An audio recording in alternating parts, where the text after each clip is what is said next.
The winter Clara Whitmore almost died wasn't from cold. It was from shame. Standing in front of 20 sneering cowboys who'd just bet real money on whether she'd steal food before sunrise, the woman everyone called that fat cook had two choices: run back to her frozen cabin and starve alone, or prove that cruelty doesn't win when someone refuses to break.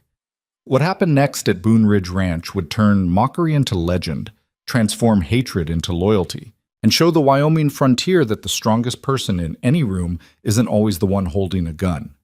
Stay until the end, hit that like button, and comment what city you're watching from so I can see how far this story travels. The first thing people noticed about Clara Whitmore wasn't her kindness, it was her weight. In Powder Creek, Wyoming, 1879, where survival meant hard muscle and harder luck, a soft woman didn't fit. Clara knew this the way you know a bruise is there without looking, constant, familiar, painful when pressed.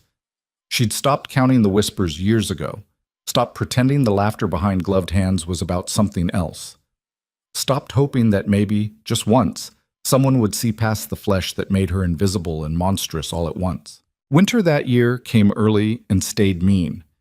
By November, Powder Creek had frozen into something that resembled a town only because buildings still stood. The ground turned to iron. The wind carried ice that could flay skin. And Clara's cabin, if you could call it that, sat at the edge of everything, a crooked wooden box that leaked cold through gaps wide enough to watch the world through. She lived alone. That wasn't a choice. 3 years earlier, her father had died of pneumonia. Coughing blood into rags, Clara burned afterward because she couldn't stand to look at them.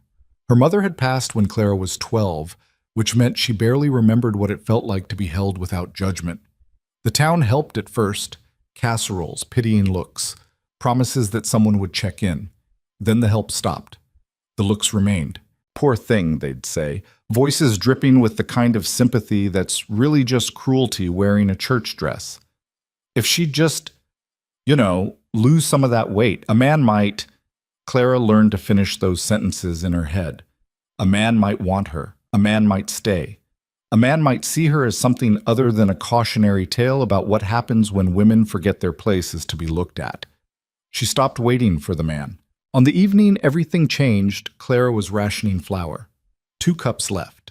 Enough for maybe 3 more days if she watered down the biscuits and pretended the hollow ache in her stomach was just cold. The fire in her stove had died to embers. She couldn't afford more wood until she sold the quilt she'd been working on for 2 months, and Mrs. Howell at the general store had already said she'd only pay half what it was worth. "Supply and demand, dear," Mrs. Howell had said, not meeting Clara's eyes.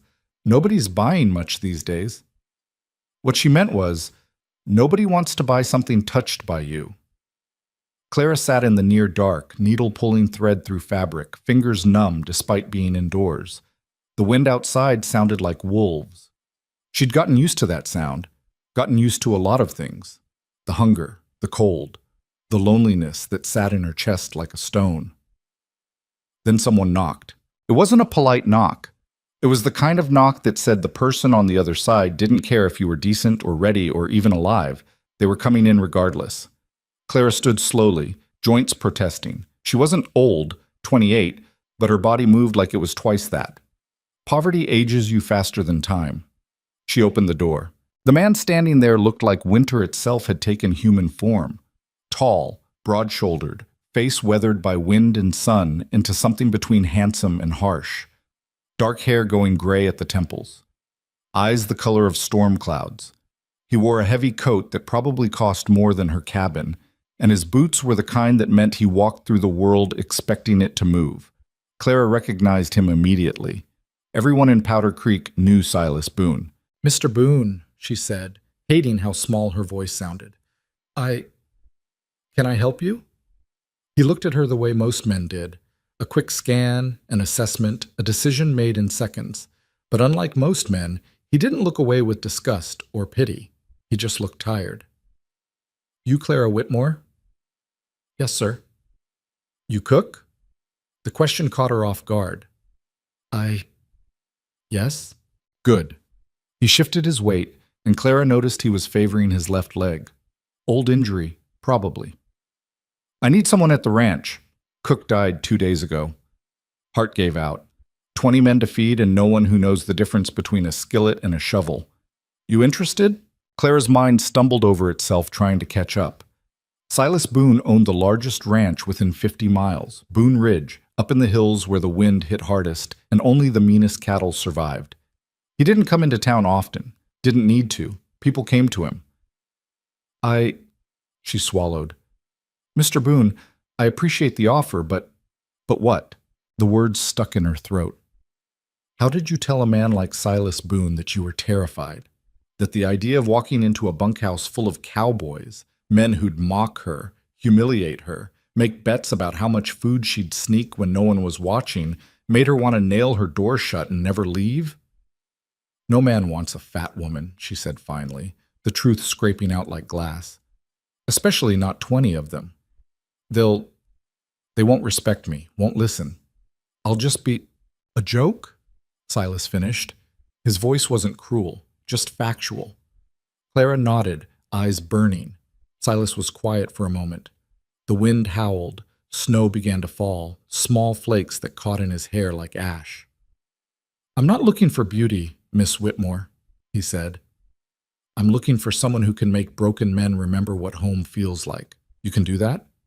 Something in his voice, not pity, not charity, but something Clara couldn't quite name, made her look up. I can cook, she said quietly. I'm good at it, really good. Then that's all I need. He pulled a folded paper from his coat pocket. Contract simple. Room, board, $40 a month. You cook 3 meals a day, keep the kitchen clean, don't start trouble. Men give you problems, you tell me. I'll handle it. $40. Clara's hand started shaking. She made maybe $10 a month selling quilts and doing laundry for people who paid late and complained about the quality. $40 meant wood for the fire, flour that wasn't half dust, maybe even a new dress that didn't have patches on patches. It meant surviving winter. When would I start? She asked.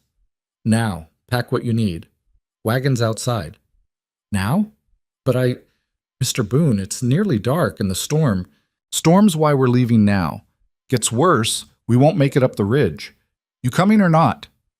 Clara looked back at her cabin. At the cold fireplace, the thin blankets, the emptiness that had become so familiar, she sometimes forgot it was supposed to hurt. Then she looked at Silas Boone, this hard-eyed stranger offering her something no one else ever had. A chance. I'll get my things, she said. The wagon ride took 2 hours and felt like drowning in frozen air. Claire sat beside Silas on the bench, a thin coat doing nothing against wind that cut through fabric like it wasn't there. She'd packed fast.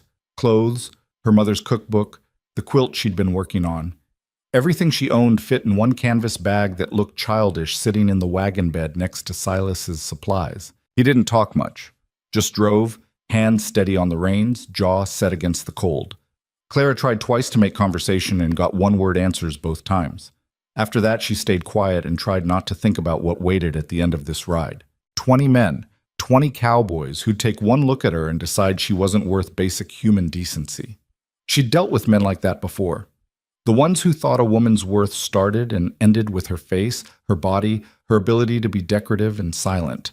But those had been chance encounters, passing insults, brief humiliations. This was different. This was walking into a space where she'd be surrounded, outnumbered, reduced to entertainment. You can leave, she told herself. First sign of trouble, you pack that bag and walk back to town. $40 isn't worth... Worth what? Her dignity? That was already gone. Her safety? She wasn't safe in her cabin either. Not really. One bad winter, one sickness, 1 month where the quilts didn't sell, and she'd be another frozen body they found in spring when the snow melted. At least at Boone Ridge, she'd eat. You scared? Silas asked suddenly. Clara jumped. What? You're scared. Can tell by how you're breathing. Fast. Shallow. She wanted to lie, but something about the darkness and the snow and the fact that this man had already seen her at her most pathetic made honesty feel easier. Yes, she admitted. I'm scared. Silas nodded once, like she'd confirmed something he already knew. Men at the ranch are rough, not cruel mostly, just rough. They'll test you, see if you break. And if I do break? Then you weren't right for the job. He glanced at her, and in the dim light from the wagon's lantern, his face looked less harsh, almost kind. But I don't think you'll break. You don't know me, Mr. Boone. Know enough. Woman who survives 3 winters alone in a cabin held together with hope and splinters, that's not someone who breaks easy. Claire didn't know what to say to that. No one had ever called her strong before. Pathetic, yes. Pitiable, certainly. But strong? The word felt foreign. They drove in silence after that. The ridge came into view slowly, a dark mass against darker sky, mountains pressing close like giants. The road narrowed, turned treacherous. Twice the wagon wheels slipped on ice and Clara's heart stopped. But Silas just corrected, calm as if they were riding through summer grass. Finally, lights appeared. Small at first, then growing. The ranch. Boone Ridge sat in a valley between 2 hills, protected from the worst of the wind, but still brutal in winter. Clara counted 4 buildings, a main house, a bunkhouse, a barn, and what looked like a storage shed. Smoke rose from the bunkhouse chimney. Horses moved in the corral, restless shadows. Silas pulled the wagon up to the main house and set the brake. Kitchen's through the back. I'll show you. He climbed down, and Clara followed, legs shaky from cold and nerves. The main house was bigger than she'd expected. 2 stories, solid construction, the kind of place that said money and permanence. Silas led her around to the back door, boots crunching in snow. Inside, warmth hit her like a physical thing. Clara almost gasped. A fire roared in the kitchen hearth, and the room itself was huge, bigger than her entire cabin. Cast iron stove, long wooden table, shelves stocked with dry goods, pots and pans hanging from hooks, a window that overlooked the valley. This is... She couldn't finish. It was too much. Too nice. Yours, Silas said. Your room's upstairs, second door on the left. Get settled tonight. Breakfast is at 5. Men expect coffee and something hot. Lunch at noon. Dinner at 6. Think you can handle that? Clara walked to the stove, ran her hand over the surface. Still warm from earlier cooking. She opened the flour bin. Full. Checked the cold storage, ham, bacon, eggs, milk. Supplies she hadn't seen in months, just sitting there like they were normal. I can handle it, she said, and meant it. Silas nodded. Good. I'll introduce you to the men in the morning. For tonight, rest. You look like you need it. He left before Clara could thank him.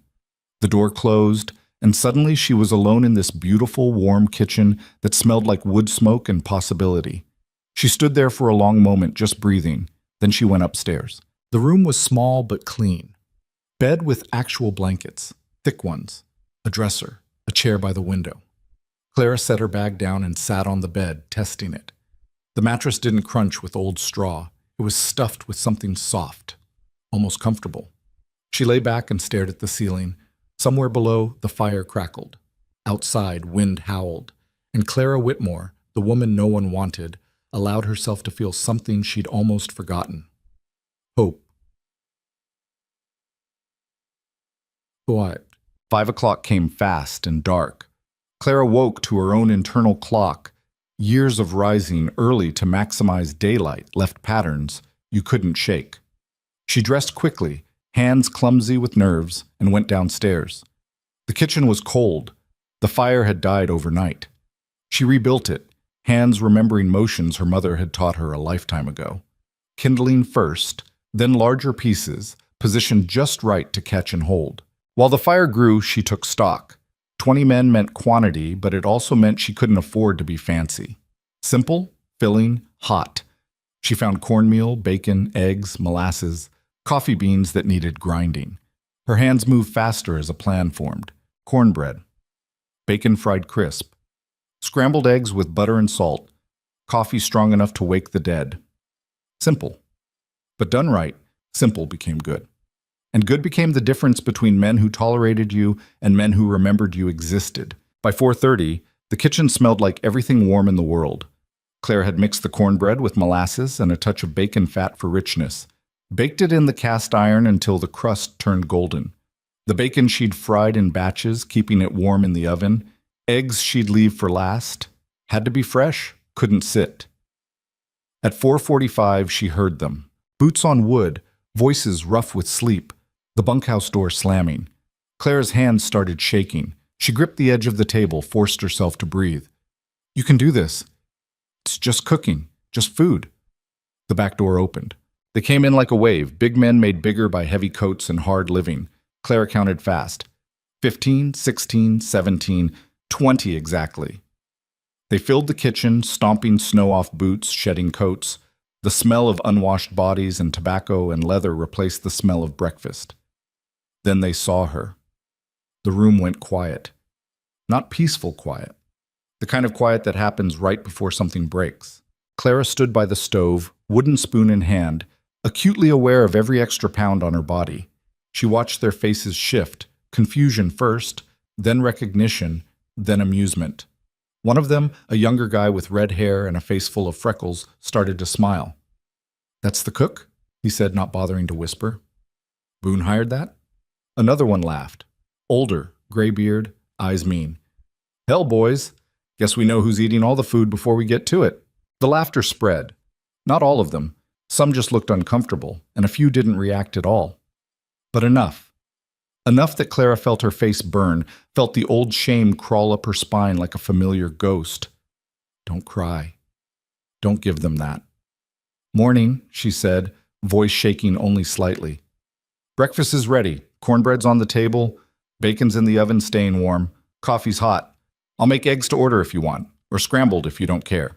"To order?" The red-haired one laughed again. "Ain't we fancy?" "Sit down, Tucker," a new voice said. Clara looked up. A man near the back, middle-aged, dark skin, eyes that looked like they'd seen too much.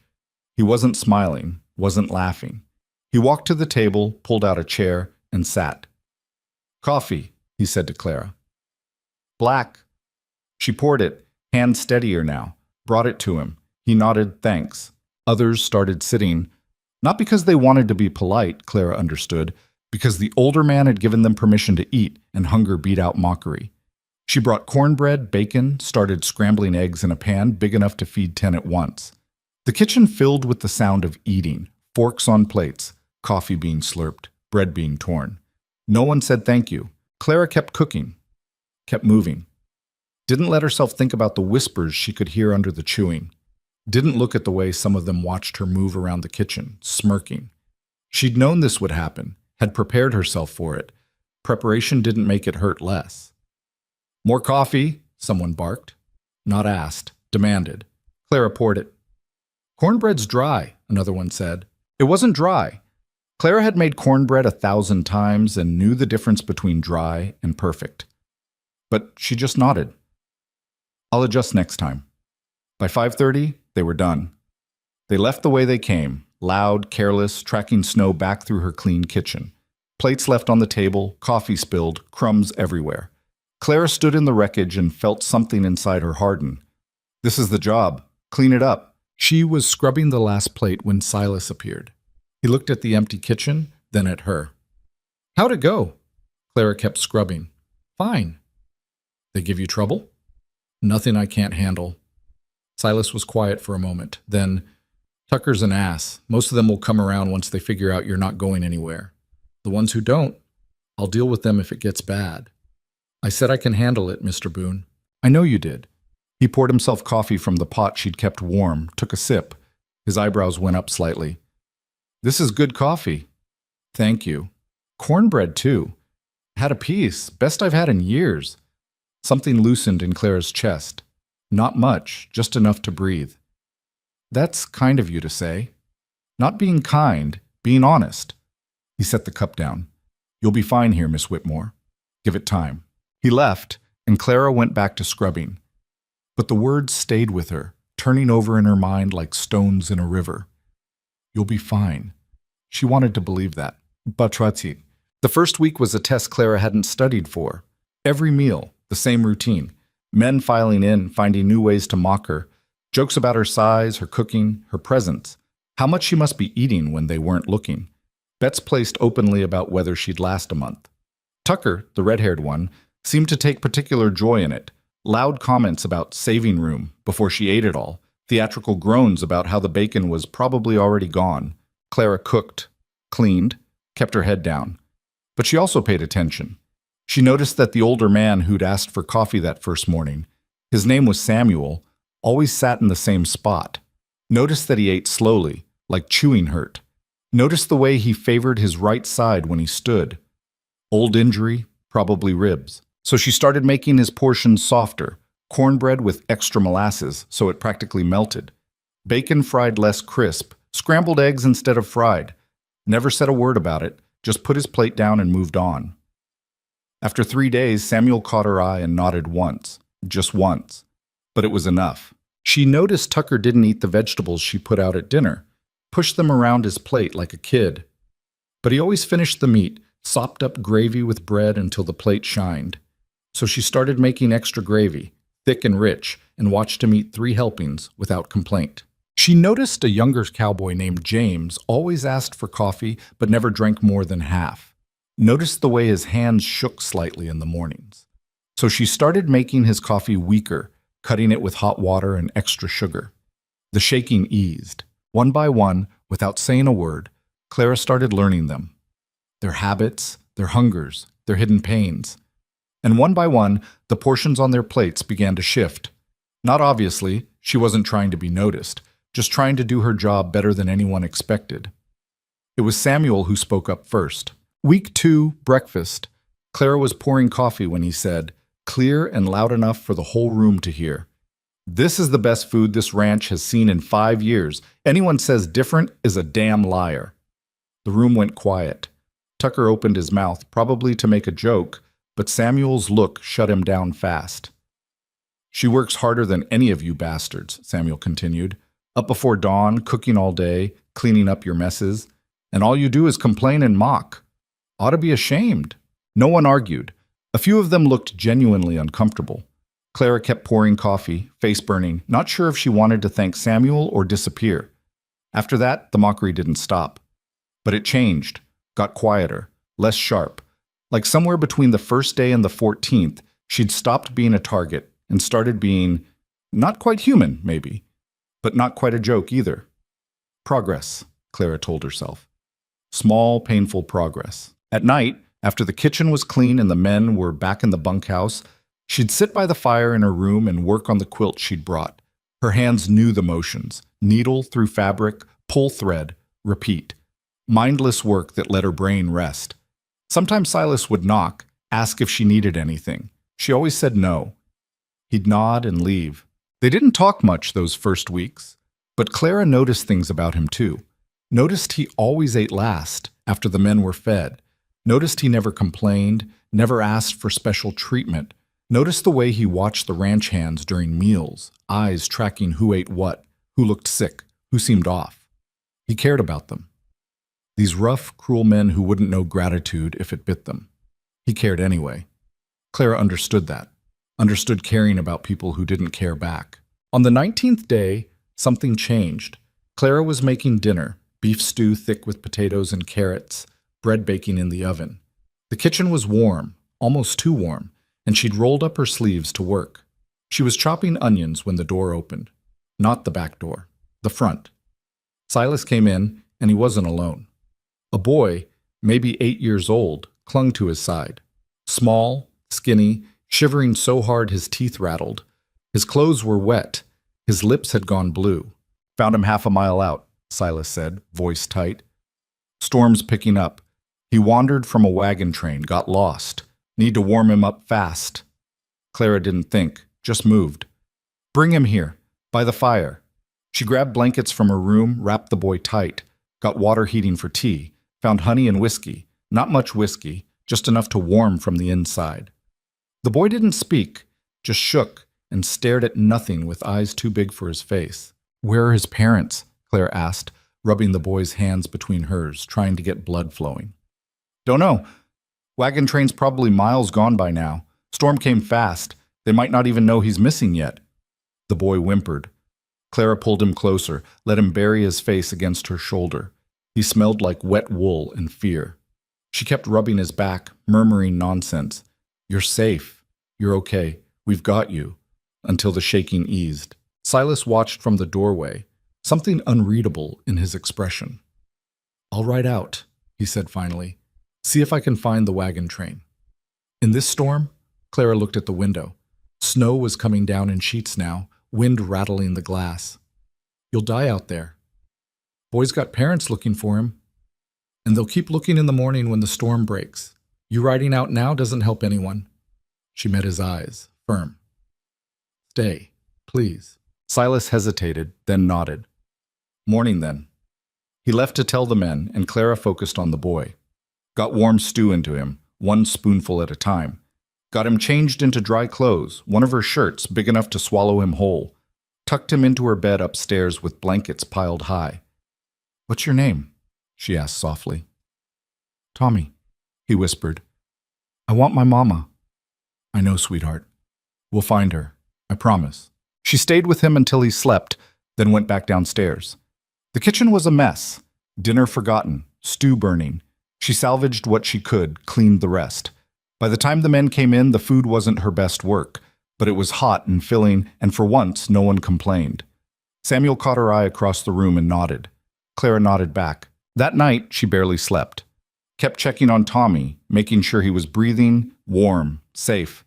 Every hour she'd climb the stairs, press her hand to his forehead, adjust the blankets. He slept hard, the way kids do after crying themselves out. At dawn, the storm had passed.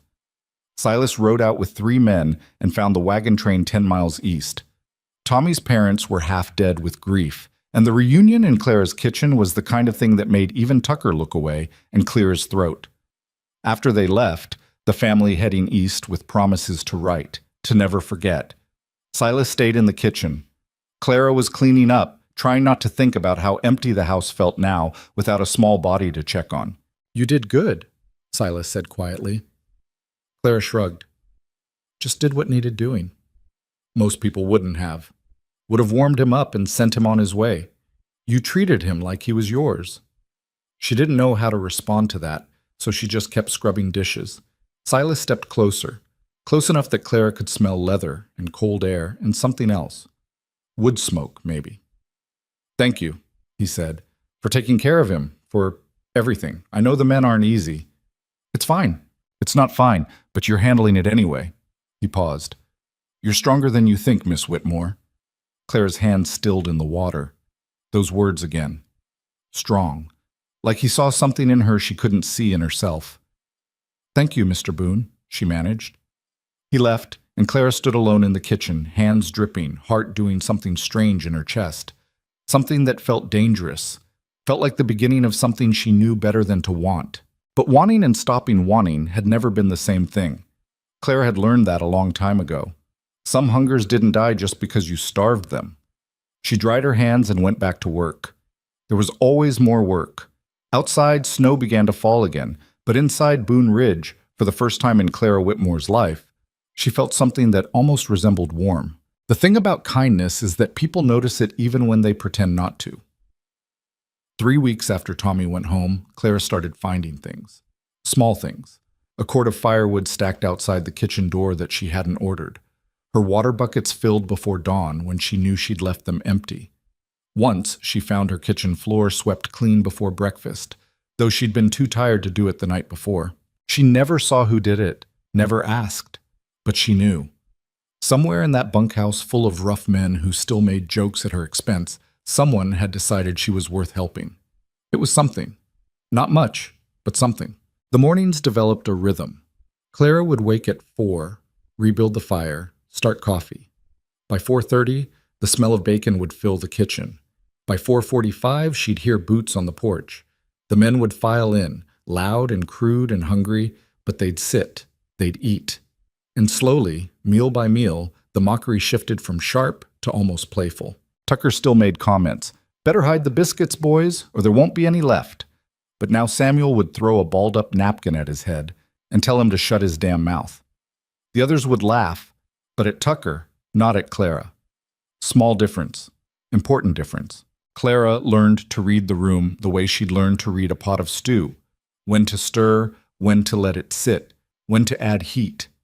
She knew which mornings needed heavier food because the men would be working in brutal cold. Knew which evenings required lighter fare because they'd already eaten their weight in lunch. Knew that Wednesdays meant James would show up with a headache from whatever he drank on Tuesday nights. So she'd have willow bark tea ready without him asking. She stopped being invisible, started being necessary. There was a difference there, too. Silas still didn't talk much, but he'd started staying after meals. Not long, just 5-10 minutes. He'd pour himself coffee, lean against the counter, and watch her work. Sometimes he'd ask questions. How'd she learn to cook like this? Who taught her to read men so well? Did she need anything for the kitchen? Clara would answer short, careful. Afraid to say too much. Afraid that if she let her guard down for even a second, he'd see what was building inside her, this dangerous, foolish thing that felt like hope mixed with hunger, mixed with something she didn't have a name for. Because the truth was, Silas Boone had started looking at her differently. She caught it in peripheral vision, the way his eyes would follow her across the kitchen, the way he'd pause mid-sentence when she leaned over to grab something, like he'd forgotten what he was saying, the way his voice got quieter when they were alone, softer, like he was talking to something breakable. Clara told herself she was imagining it. Men like Silas Boone didn't look at women like Clara Whitmore with anything but polite distance. That was just reality. The sooner she accepted it, the less it would hurt when he eventually hired someone prettier to cook or married some rancher's daughter with a small waist and clear skin. But then March came, and with it, the first break in winter's grip. The snow started melting in patches, revealing dead grass and mud underneath. The temperature climbed just enough that you could work outside without your fingers going numb.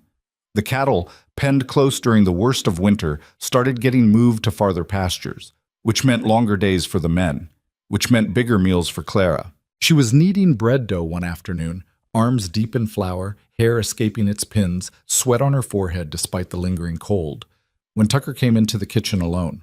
Not with the others, just him. Clara's hands stilled. Tucker rarely spoke to her one-on-one. When he did, it was usually to make some joke at her expense before leaving. "Need something?" she asked, not looking up. Tucker shifted his weight, uncomfortable. "Yeah, He cleared his throat. "My sister's getting married, down in Laramie. Wedding's in May. Congratulations." "Yeah, thing is, she asked me to bring someone. You know, a girl, and I'm not good at talking to—" He trailed off, face going red. "You know any women in town who might want to go to a wedding with a cowboy who's got 2 left feet and no conversation skills?" Clara looked up then, surprised. Tucker was staring at the floor like it held answers, hands shoved in his pockets. He looked young suddenly, younger than she'd thought, maybe 22, 23 at most.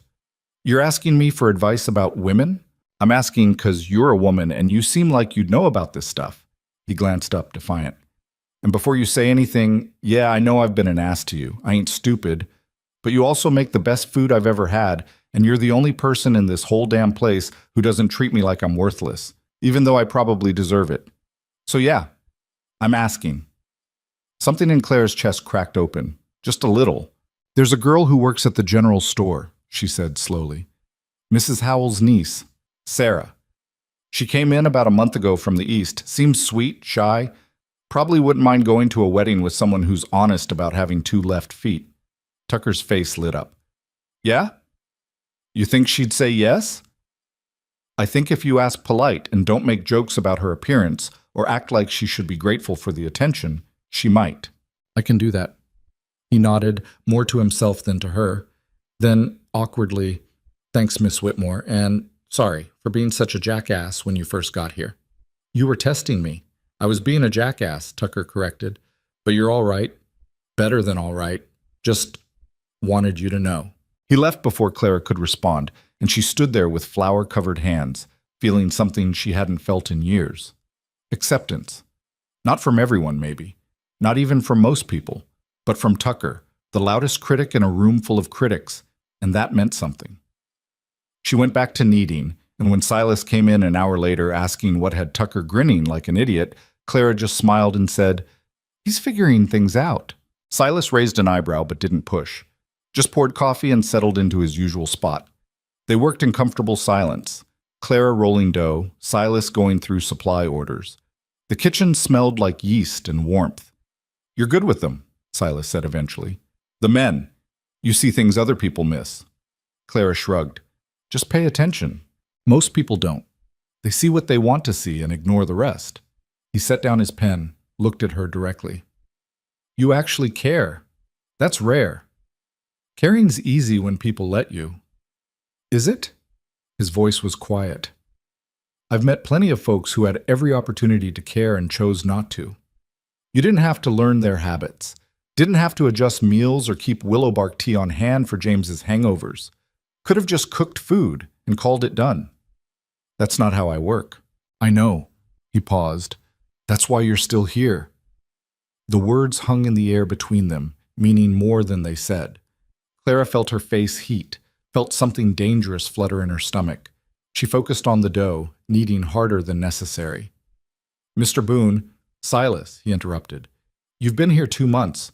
Think we're past formalities. Silas, then. She swallowed. I appreciate the job. Appreciate you giving me a chance when no one else would. But I'm just doing what you hired me for. Nothing special. If you really believed that, you wouldn't say it. Clara looked up, found him watching her with an expression she couldn't read. Not pity, not amusement. Something else. Something that made her want to run and stay in equal measure. I should finish this bread, she said, voice unsteady. Silas stood. Right. I'll let you work. He left, and Clara pressed her forehead against the cool counter, trying to calm her racing heart. This was dangerous. This feeling, this connection, this stupid hope that maybe, just maybe, someone like Silas Boone could see her as more than the fat woman he'd hired out of desperation. She'd been down this road before. Different men, same ending. They'd be kind. She'd mistake kindness for interest, and then they'd make it clear, gently or not, that friendship was one thing, but anything more was laughable. Clara had learned to spot the signs, learned to protect herself. But Silas didn't feel like those other men. He felt different, and that scared her more than anything. The next week, everything shifted again. A blizzard hit, one of those late-season storms that came out of nowhere and turned the world white in minutes. Clara had seen the signs that morning, the way the air felt too still, the way the animals moved restless in their pens. She'd prepped extra food, knowing the men might get stuck outside, might need something hot when they finally made it back. What she hadn't expected was the storm to hit at noon, trapping half the crew out on the far pasture and the other half scattered across the ranch trying to secure livestock. By 2 o'clock, visibility was 0. By 3, the wind was strong enough to rip shutters off buildings. Clara kept the fire high, kept coffee brewing, and waited. The kitchen had become a haven, the only warm, safe place on the entire ranch. They started coming back in groups. Samuel first, half frozen, leading 2 younger hands who looked close to collapse. Clara wrapped them in blankets, forced hot coffee into their shaking hands, didn't ask questions. Then more. Tucker and 4 others, covered in snow, lips blue. She made them strip off wet clothes right there in the kitchen, threw blankets over their shoulders without modesty or shame. Survival first, embarrassment later. By 5, everyone was accounted for except 3 men and Silas. Where are they? Clara demanded, wrapping another blanket around James, who couldn't stop shivering. North pasture, Samuel said, teeth chattering. Silas went after them when the storm hit, said he'd bring them back. That was 3 hours ago. Storm's bad, Miss Whitmore, real bad. Might take time. Clara looked at the window. Couldn't see anything but white. The wind howled like something alive and angry. 3 hours in that. Even Silas, who knew this land better than anyone, could get lost, could freeze, could die. I'm going out, she said. Like hell you are, Samuel shot back. You'll get 10 feet and lose the house. Storm like this, you don't go out unless you got no choice. They might need help. And you'll be more help alive than dead. Samuel's voice was firm. We wait. It's all we can do. Clara hated it. Hated standing useless in the warm kitchen while men died outside. But Samuel was right. She'd be no help dead. So she cooked, made more coffee, made stew thick with meat and potatoes, made bread, kept her hands busy so her mind wouldn't spiral into all the terrible possibilities waiting in the white chaos outside. An hour passed, then another. The men in the kitchen stopped talking, just sat and listened to the wind. Clara stirred the stew and tried not to think about Silas's body frozen somewhere on his own land, snow covering him like a burial shroud. At 7:30, the back door slammed open. 4 shapes stumbled in, more snow than human. Clara rushed forward, helping them inside. 3 ranch hands she barely knew, half dead with cold. And Silas. His face was white. His lips had gone gray. He collapsed against the doorframe, and Clara caught him, staggering under his weight. "Get him by the fire," Samuel ordered, already moving. "Strip off those wet clothes. Move!" They worked fast. Got Silas out of his frozen coat and boots. His shirt crackled with ice when they pulled it off, and his skin underneath was mottled red and white, frostbite setting in. Clara grabbed every blanket she had, wrapped him tight, pulled him close to the fire. "Silas," she said, hands on his face, trying to warm him with her own heat. "Silas, can you hear me?" His eyes opened, unfocused. "Clara!" "I'm here. You're safe. Just stay awake, okay? Stay with me." She'd never used his first name before, never let herself get that familiar. But fear stripped away pretense, left only raw truth.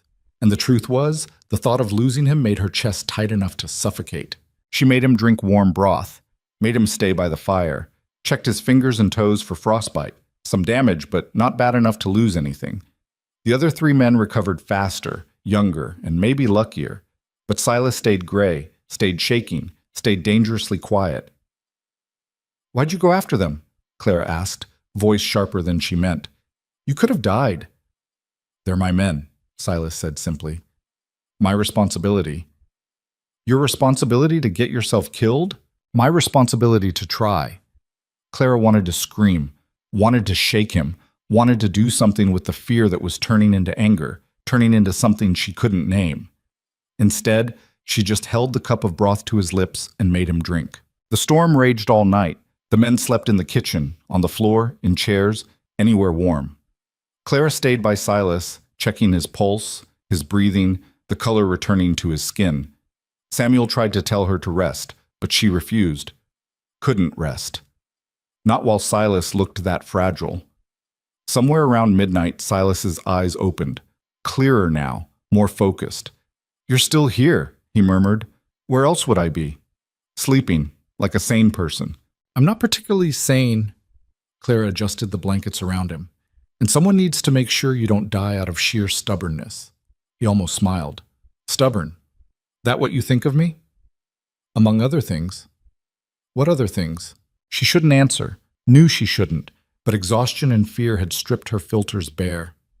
"I think you're reckless. I think you care more about everyone else than yourself.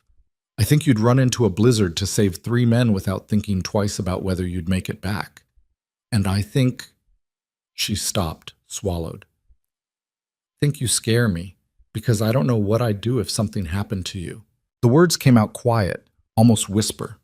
But in the silent kitchen, with just firelight and sleeping men, they sounded loud as thunder. Silas stared at her. Something shifted in his expression, surprised, then something softer. Warmer. "Clara," he said, and the way he said her name made her stomach flip. "I didn't go into that storm planning to die." "But you would have, if it meant saving them." "Yeah, I would have." He reached out, hand finding hers. His fingers were still cold, but his grip was steady. "But I didn't. I came back. I'm right here." Clara looked at their joined hands, his so much larger, scarred from years of hard work, hers soft, marked with burns from cooking. 2 people who shouldn't fit, but somehow did. "Don't do it again," she whispered. "Can't promise that." "Then promise you'll try to come back." "That," Silas said quietly, "I can promise." They stayed like that, hands linked, until Clara's exhaustion finally won and she dozed off in the chair beside him. She woke at dawn to find a blanket draped over her shoulders and Silas watching her with an expression she'd never seen before. He didn't say anything, didn't need to. Some things were understood without words. The storm broke by morning. The ranch dug itself out slowly, clearing paths, checking livestock, counting losses.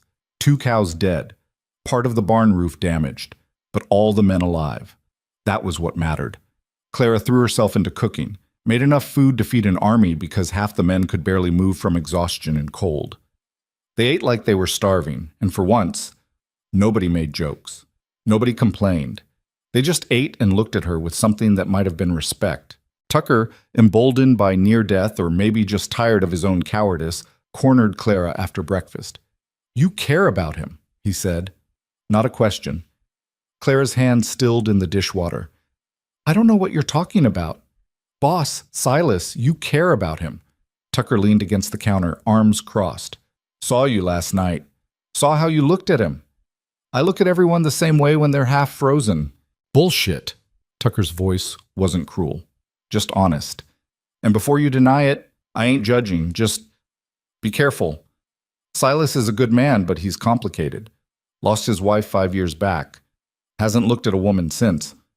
Until you. Clara's heart stopped. His wife? Fever took her, quick and mean. He doesn't talk about it. Won't even say her name, just works. That's all he does. Work and survive. Tucker straightened. But he looks at you different, talks about you different. So whatever's happening, just be careful, for both your sakes. He left, and Clara stood frozen, trying to process. Silas had been married, had loved someone, had lost her. And now he was, what? Interested in Clara, or just kind to someone who reminded him of loneliness he was trying to forget? She didn't know, didn't trust herself to know. That evening, after the men were fed and the kitchen cleaned, Silas knocked on her door. Walk with me? He asked. Clara grabbed her coat. They walked in silence across the ranch, snow crunching under their boots. The sky was clear now, stars sharp as broken glass. The air hurt to breathe, but it was clean, honest. Tucker told you, Silas said finally. About your wife, yes. Figured he would. Can't keep his mouth shut. No anger in his voice, just resignation. Clara waited. Her name was Anne, Silas continued, staring at the horizon. We were married 4 years. She got sick, and I couldn't save her. Simple as that. Doctors tried. Nothing worked. She just faded, like snow melting. I'm sorry. Don't be. It was a long time ago. He turned to look at her. I tell you this because I don't want you thinking I'm comparing you to her or trying to replace her. That's not what this is. What is this then? Silas was quiet for a long moment. Then, honestly, I don't know. I know I hired you because I needed a cook.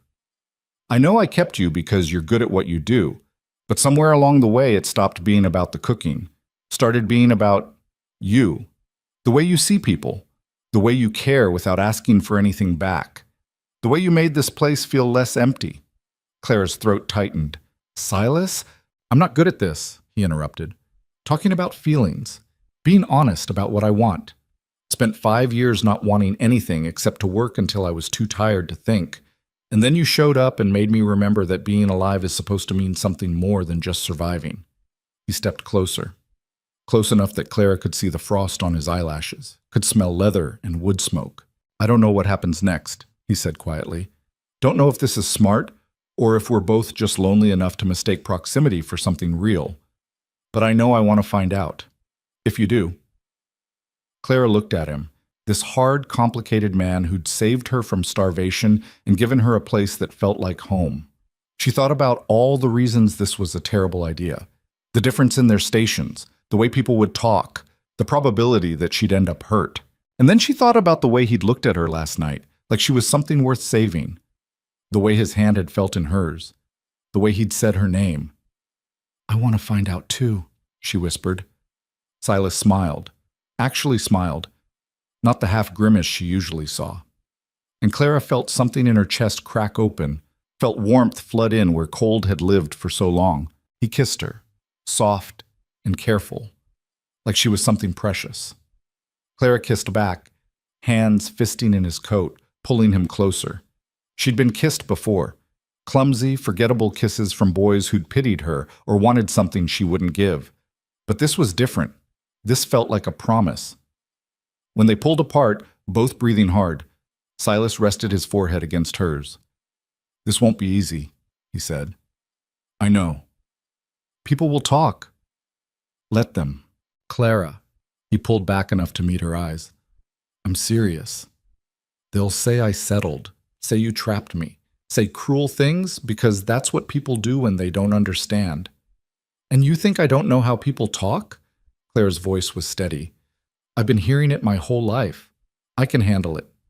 Can you handle it when it comes from people who matter? When it comes at you every day, relentless?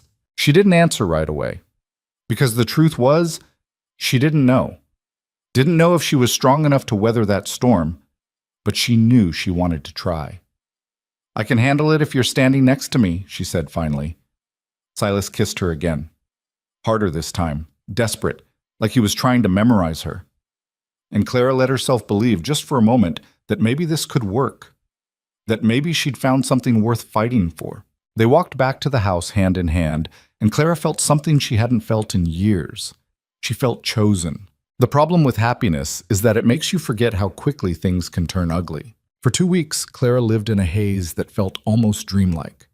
Silas would find excuses to stay in the kitchen after meals, their conversations stretching longer each night. He'd brush her hand when reaching for coffee. She'd catch him watching her with an expression that made her stomach flip. Once, when the men were all out working, he'd pulled her into the pantry and kissed her breathless against shelves of flour and sugar, both of them laughing like thieves afterward. The ranch hands noticed. Of course they noticed. But most of them seemed content to pretend they didn't see anything. Samuel actually looked pleased, though he never said a word. Tucker made one joke. Boss is in a better mood these days, wonder why? And got elbowed so hard by James, he shut up for the rest of the meal. Clara let herself believe it could stay this simple, this private, this safe. She should have known better. It was mid-April when Powder Creek started thawing properly, turning roads from ice to mud, but at least making them passable. Supplies could come in more regularly. Mail started arriving again. And people who'd been trapped in town all winter, started making their way out to the ranches. Clara was rolling pie dough when she heard horses outside. Multiple horses. She looked out the window and saw a wagon pulling up to the main house, fancy enough that it didn't belong to any rancher she knew. 2 women sat in the front, both wearing clothes too fine for Wyoming mud. Something cold settled in her stomach. Silas came out of the barn, wiping his hands on his pants. He stopped when he saw the wagon, and even from the kitchen window, Clara could see his whole body go tense. One of the women climbed down, tall, slim, dark hair swept up in a style Clara had only seen in magazines. Her dress probably cost more than Clara made in 6 months. The woman walked straight to Silas and kissed his cheek like she had every right to. Clara's hands went still in the flour. She watched them talk, watched the woman gesture toward the house, laughing at something, watched Silas's jaw tighten, his arms cross. He looked uncomfortable, trapped. The woman kept touching his arm, his shoulder, leaning in close. After what felt like hours but was probably 5 minutes, Silas nodded and led both women toward the house, toward the kitchen. Clara forced her hands to move again, rolling dough with more pressure than necessary. She heard the front door open, heard voices in the hall. Then Silas appeared in the kitchen doorway, and behind him, the 2 women. Up close, the dark-haired one was even more striking. Perfect skin, small waist, everything Clara wasn't and would never be. She looked at Clara the way you'd look at furniture, briefly, cataloging, dismissing. "This is the cook?" the woman asked Silas, eyebrows raised. "Interesting choice." Silas's voice was tight. "Clara, this is Vivian Hale, and her companion, Miss Norton. They're visiting from town." Vivian smiled. It didn't reach her eyes. "I'm not just visiting, darling. I'm back. For good this time." She turned to Clara, and her smile sharpened.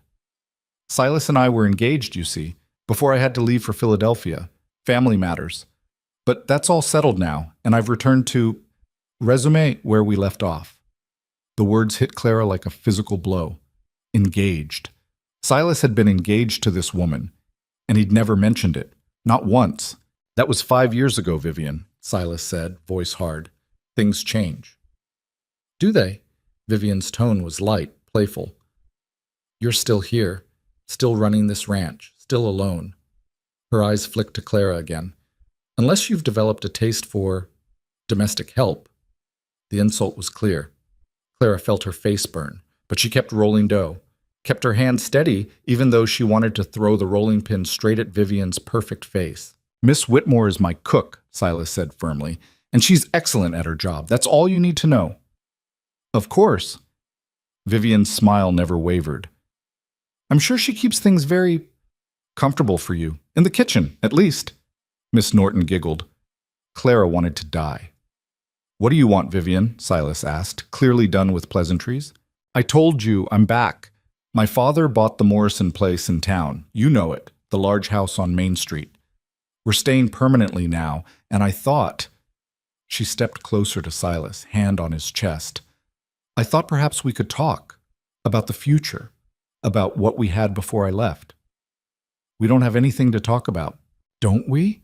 Vivian's voice dropped, intimate. "Silas, we were good together. You know we were. And I made a mistake leaving, I admit that. But I'm here now, and I'm not leaving again. We could—" "No." Silas stepped back, removing her hand. "You made your choice 5 years ago when you left the day after Anne's funeral. Said this place was too rough, too isolated, that you couldn't live like this. Remember?" Vivian's expression flickered. Annoyance, maybe, or embarrassment at being called out. "I was young, scared. My father insisted—" "I don't care what your father insisted. You left. That was fine. But you don't get to come back and pretend nothing happened." "I'm not pretending." Vivian glanced at Clara again, and this time her look was calculating. "Though I see you've adjusted your standards significantly. Tell me, does she at least cook well enough to justify the charity?" Clara's hand stopped. She looked up, met Vivian's eyes directly. The other woman was smiling, but it was the kind of smile that came before violence. "I should get back to work," Clara said quietly.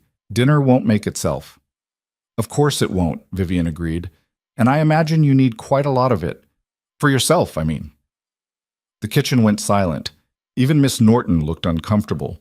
Silas's voice when he spoke was ice. "Get out!" Vivian blinked. "What?" "Get out of my house. Now." "Silas, I was only—" "You were insulting someone who's done nothing to you. Someone who works harder in a day than you've worked in your entire life. And you did it in my home, standing in her kitchen." He moved to stand beside Clara, close enough that their shoulders nearly touched. "So I'll say it once more. Get out." Vivian's face went red. "You're defending her? This woman? Over me?" "I'm defending someone who deserves respect. You want to insult people? Do it somewhere else." For a moment, Clara thought Vivian might actually leave, but then her expression shifted, from anger to something colder, more deliberate. She looked at Clara with open contempt. "I see," Vivian said softly. "This is pathetic, Silas. Even for you. She's fat, she's plain, she's nothing. And you're what? Playing house with the help because you're lonely? Because you can't do better? Vivian." Silas's voice was a warning, but Vivian kept going, words spilling out like poison. "Look at her. Really look at her. She's disgusting. Do you honestly think she cares about you? She probably saw an opportunity and grabbed it. A rich rancher, desperate and grieving, easy target. I'm sure she's already counting how much she can get out of you before—" The slap came so fast Clara barely saw it. Silas's hand connected with Vivian's cheek with a crack that echoed through the kitchen. Not hard enough to truly hurt, Silas had pulled the blow, but hard enough to shock. Vivian stumbled back, hand to her face, eyes wide. "Get out!" Silas's voice was deadly quiet. "And don't come back. Ever." Miss Norton grabbed Vivian's arm, pulling her toward the door. Vivian went, but she stopped at the threshold, turned back. Her eyes were wet now, but not from pain. From rage. "You'll regret this," she said. "When everyone in Powder Creek knows you've taken up with that creature. When they laugh at you, mock you, question your judgment, you'll regret choosing her." "The only thing I regret," Silas said, "is ever thinking you were worth my time." Vivian left. They heard the wagon pull away, wheels churning mud. And then the kitchen was silent except for Clara's ragged breathing. She couldn't look at Silas, couldn't speak. Her hands were shaking so badly she had to grip the counter to keep them still. Every word Vivian had said was circling in her head. Fat, plain, nothing, disgusting creature. Words she'd heard before in different voices, but never so concentrated, never aimed with such precision. "Clara, Silas started. "Don't." Her voice came out broken. "Please don't. She's a cruel, bitter woman who said exactly what everyone's thinking." Clara finally looked at him, and the expression on his face made her chest ache. "She's right, Silas, about all of it. What are we doing? What is this? You're a respected rancher, and I'm the fat woman you hired to cook. People will talk. They'll say terrible things. They'll let them talk. You say that now, but When it's your reputation on the line. When people question your judgment, your business sense, whether you're fit to run this ranch. When Vivian spreads whatever lies she's going to spread, and people believe them because it's easier to believe I'm some kind of opportunist than to believe you could actually. She couldn't finish. Could actually what? Silas stepped closer. Care about you? Want you? Choose you? Yes! The word came out louder than she meant. Because why would you? Look at me. Really look. I'm not blind. I know what I look like. I know what people see when they see me. And you're everything I'm not. So yes, I have a hard time believing this is real and not just loneliness or proximity or some kind of temporary insanity that'll wear off the second you have better options. Silas stared at her for a long moment. Then he laughed. Actually laughed, short and bitter. You think I'm doing this because I don't have better options? Clara, I've had better options. Women prettier, thinner, more refined. Women like Vivian who looked perfect and said all the right things. You know what they all had in common? They didn't give a damn about anyone but themselves. They wanted the ranch, the status, the money. Not me. Never me. He moved closer, and Clara couldn't back away. Didn't want to, even though every instinct said to run. You want to know what I see when I look at you? Silas continued, voice rough. I see someone who gets up before dawn every day to make sure 20 ungrateful bastards have hot food. Someone who learned their habits and quirks without being asked. Someone who risked her own comfort to save a freezing child. Someone who sat up all night making sure I didn't die from frostbite because she gave a damn whether I lived. That's just what? Your job? Bullshit. You could have done the bare minimum and collected your pay. Instead, you cared. You saw me, saw the men, saw this whole broken place, and decided it was worth your effort. That's what I see. That's what I want. Clara's throat was so tight she could barely breathe. But what about what she said? About people talking? They'll talk anyway. People always talk. But here's what Vivian doesn't understand. I don't give a damn what Powder Creek thinks. This is my ranch, my life, my choice. And I choose you. The words should have felt good, should have filled the hollow places, but instead Clara just felt scared, because wanting this, believing in this, meant opening herself up to a kind of hurt she'd spent years protecting against. I'm terrified, she whispered. So am I. Silas took her hand, held it tight. But I'd rather be terrified with you than safe and empty without you. Clara closed her eyes, felt tears slip down her cheeks. Silas wiped them away with his thumb, gentle despite his calloused hands. Stay, he said quietly. Please, don't let her win. And Clara, who'd run from so many things in her life, made a different choice. She stayed. The fallout from Vivian's visit started within 2 days. Tucker came back from town with supplies and a face like a thundercloud. He found Clara in the kitchen, slammed the bag of flour down harder than necessary. It's all over town, he said without preamble. Vivian's telling everyone you seduced the boss, that you're some kind of... I don't even want to repeat what she's saying. It's vile. Clara's stomach dropped. What exactly is she saying? Tucker looked uncomfortable. That you trapped him. Used your position to... that you're taking advantage of his grief. That he's not thinking straight and you're manipulating him for money. And worse. He paused. She's also saying you're, he gestured vaguely at her body. Making jokes about your weight, about how desperate a man would have to be to... Yeah. The word shouldn't have hurt. Clara had heard variations her entire life, but hearing them spread deliberately, weaponized, made them cut deeper. What are people saying? She asked. In response, Tucker shifted. Some people are laughing. Some people think it's sad. Mrs. Howell at the general store told me to tell you that you should be ashamed, preying on a good man's loneliness. The blacksmith said Silas must have lost his mind. And the preacher... He trailed off.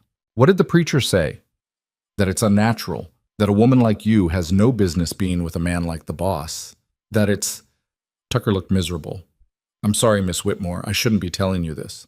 No, I need to know. Clara's hands were steady as she wiped flour from the counter. I need to know what we're facing. We? Tucker's eyebrows rose. You're staying, then? I'm staying. She said it firm, like saying it out loud made it true. unless Silas wants me gone. He doesn't. Trust me. He punched a hole in the barn wall yesterday when Samuel told him what people were saying. I've never seen him that angry. Great. So Silas was suffering for this too. The thought made Clara's chest ache.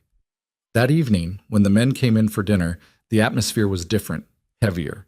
They ate quickly, didn't linger, avoided looking at Clara directly. Even Samuel seemed uncomfortable, though he nodded to her, same as always. After they left, Silas stayed behind. He looked exhausted. "You heard," Clara said. Not a question. "Yeah." "And?" Silas ran a hand through his hair. "And I don't care.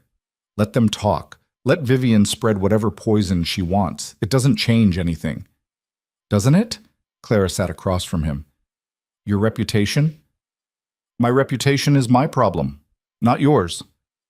But it affects the ranch. If people think you're compromised, if they question your judgment, that affects business, doesn't it?" Silas was quiet, which meant yes, it did. "The ranch will survive," he said finally. "People need beef. They'll buy it regardless of what they think of my personal life." "You don't know that." "I know that I'm not giving you up because Vivian Hale is a vindictive snake and Powder Creek has nothing better to do than gossip." His voice was firm. "But Clara, I need to know you're in this, because it's going to get worse before it gets better, and I can weather it, but only if I know you're not going to run the second it gets too hard." Clara looked at him, this stubborn, complicated man who'd chosen her despite every logical reason not to. She thought about leaving, going back to her frozen cabin, her lonely existence, her safe isolation where no one could hurt her because no one could reach her. And then she thought about what she'd be leaving behind. The warmth, the purpose, the feeling of being seen, being chosen, being wanted. "I'm scared," she admitted. "I'm terrified. But I'm not running. Not this time." Silas exhaled, relief plain on his face. He reached across the table, took her hand. "Then we'll face it together." The words were a promise. Clara held on to them. The next Sunday, Silas took her to town. Clara had argued against it, said it was asking for trouble, said it wasn't necessary. But Silas was adamant. If they were doing this, they were doing it openly. No hiding, no shame. So Clara put on her best dress, which wasn't saying much, and climbed into the wagon beside Silas. The ride into Powder Creek felt like riding to her own execution. Every muscle in her body was tense, waiting for the blow. Town was busy. Sunday meant church services just let out, people milling around, talking. The wagon's arrival drew immediate attention. Clara saw heads turn, heard whispers start. She kept her chin up, kept her expression neutral. Silas helped her down from the wagon, hand at her elbow. Proprietary. Deliberate. They walked together toward the general store, and the crowd parted like they carried disease. "Well," a woman's voice said loudly, "some people have no shame." Silas didn't react, just kept walking. Clara forced herself to do the same. Inside the general store, Mrs. Howell looked up from the counter. Her expression went cold. "Mr. Boone?" she said stiffly. "Didn't expect to see you today." "Need supplies," Silas said.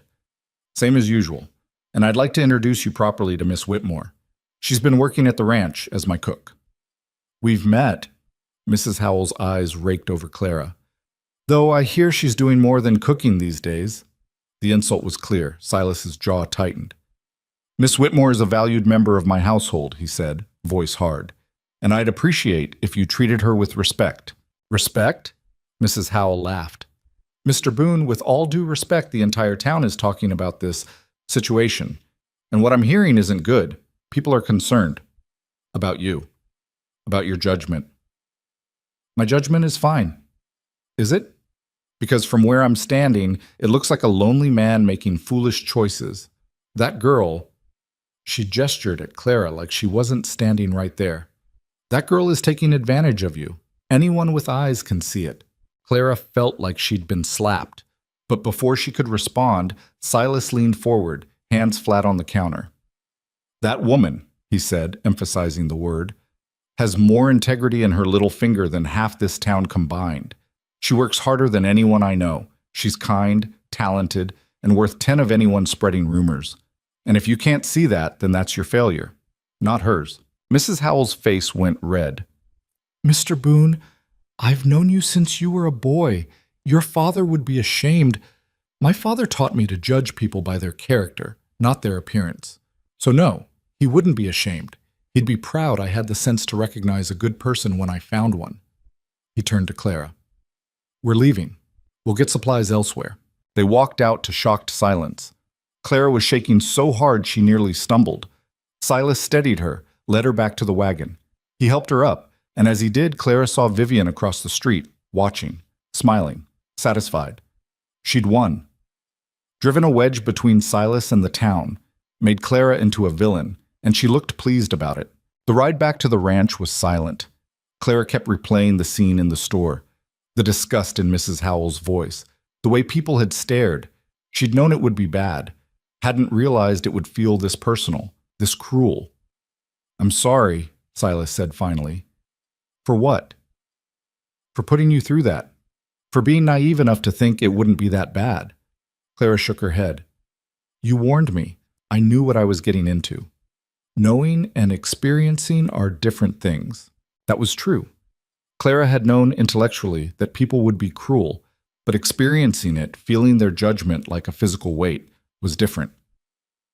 When they got back to the ranch, Clara went straight to the kitchen, started cooking dinner even though it was hours early. She needed something to do with her hands, needed to feel useful, capable, worthy of defending. Silas found her an hour later, furiously kneading bread dough. Talk to me, he said. Nothing to talk about. Clara, what do you want me to say? She slammed the dough down. That I'm fine? That I can handle this? I can't, Silas. I thought I could, but I can't.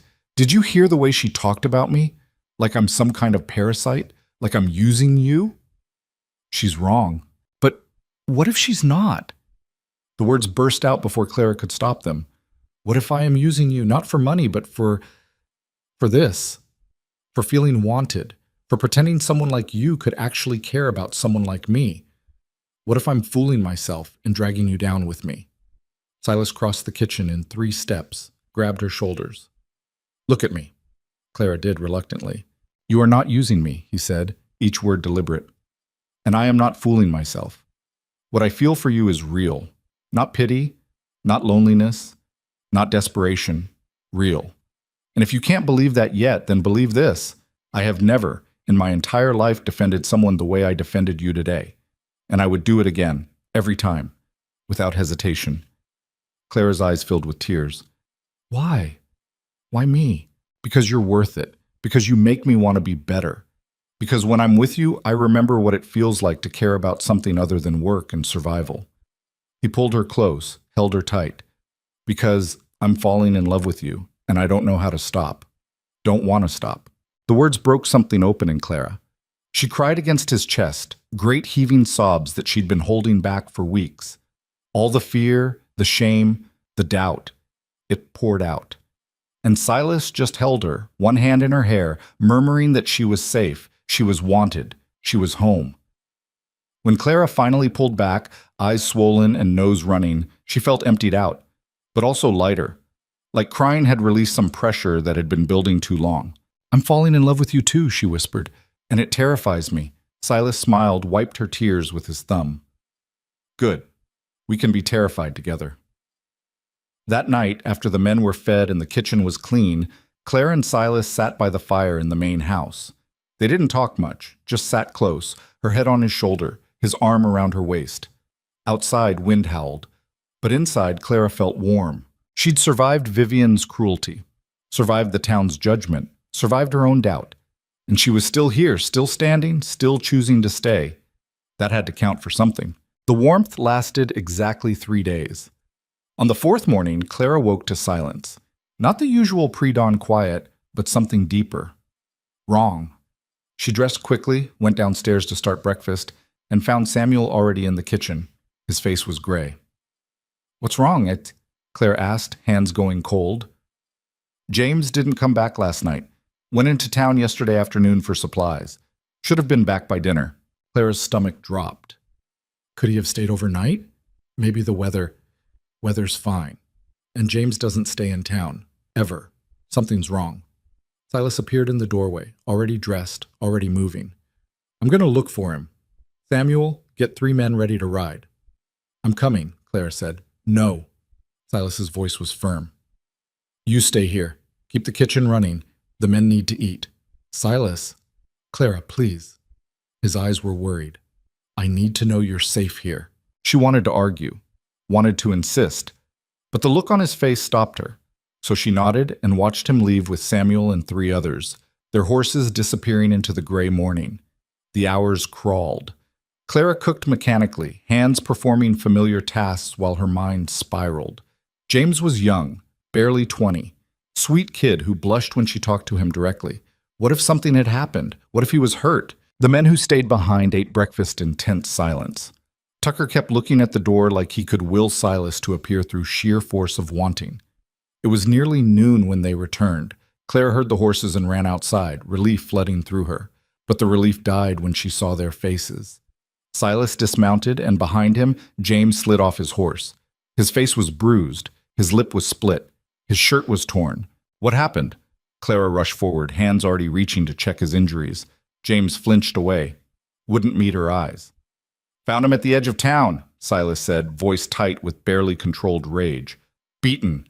Left in an alley. Who did this? James's jaw worked. Don't matter. Like hell it doesn't. Tucker stepped forward. Who was it, James? Just some town boys. Said they heard about the boss and Miss Whitmore. Said anyone who worked for Boone was as stupid as he was. Said some other stuff. I got mad. Took a swing. He gestured at his face. 5 against 1. I didn't stand a chance. Clara felt like she'd been punched. This was her fault. James had been beaten because of her, because of the rumors Vivian had spread, because the town had decided Clara was some kind of villain and anyone associated with her deserved punishment. I'm so sorry, she whispered. James finally looked at her. His eyes were kind despite the bruises. Ain't your fault, Miss Whitmore. Those boys were just looking for a reason to fight. You just gave them an excuse, but it was her fault. Clara knew it. Everyone knew it. She tended to James's injuries in the kitchen, cleaning cuts with steady hands despite the guilt eating at her. The bruises would heal, but the message was clear. The town's anger wasn't limited to words anymore. That evening, Samuel pulled Clara aside. You should leave, he said bluntly. Not permanent, just for a while. Let things cool down. I'm not running away. It ain't running if you're protecting people. James got hurt today. Next time it might be worse. Might be Tucker. Might be one of the younger boys who can't defend themselves. Samuel's eyes were serious. I respect you, Miss Whitmore. Respect what you and the boss have. But this ranch has 20 men on it, and half of them are going to end up bloody if this keeps going. Clara wanted to argue, but Samuel was right. Her presence was putting people in danger. She found Silas in his office, staring at paperwork he wasn't reading. I should leave, she said from the doorway. Silas's head snapped up. What? Just for a while. Until things settle. Samuel's right. People are getting hurt because of me. I can't.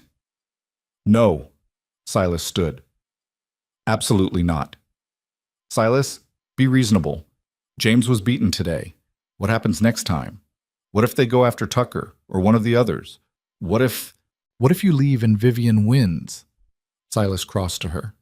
Because that's what this is. She's turning the town against us, hoping we'll break, hoping you'll run. And if you do, she gets exactly what she wants. I don't care what Vivian wants. I care about people getting hurt. Then we make sure they don't. Silas's voice was firm. We're smarter about trips to town. Send men in groups. Avoid the places where trouble's likely. But you don't leave. I won't let you. You won't let me? Clara's anger flared. This isn't your decision, Silas. It's mine, and I'm telling you, I love you. The words stopped Clara cold. Silas had said them before, but not like this. Not desperate and raw and terrified. I love you, he repeated. And if you leave, even temporarily, I don't know if you'll come back. Don't know if I could handle watching you go. So I'm asking, begging, please don't leave.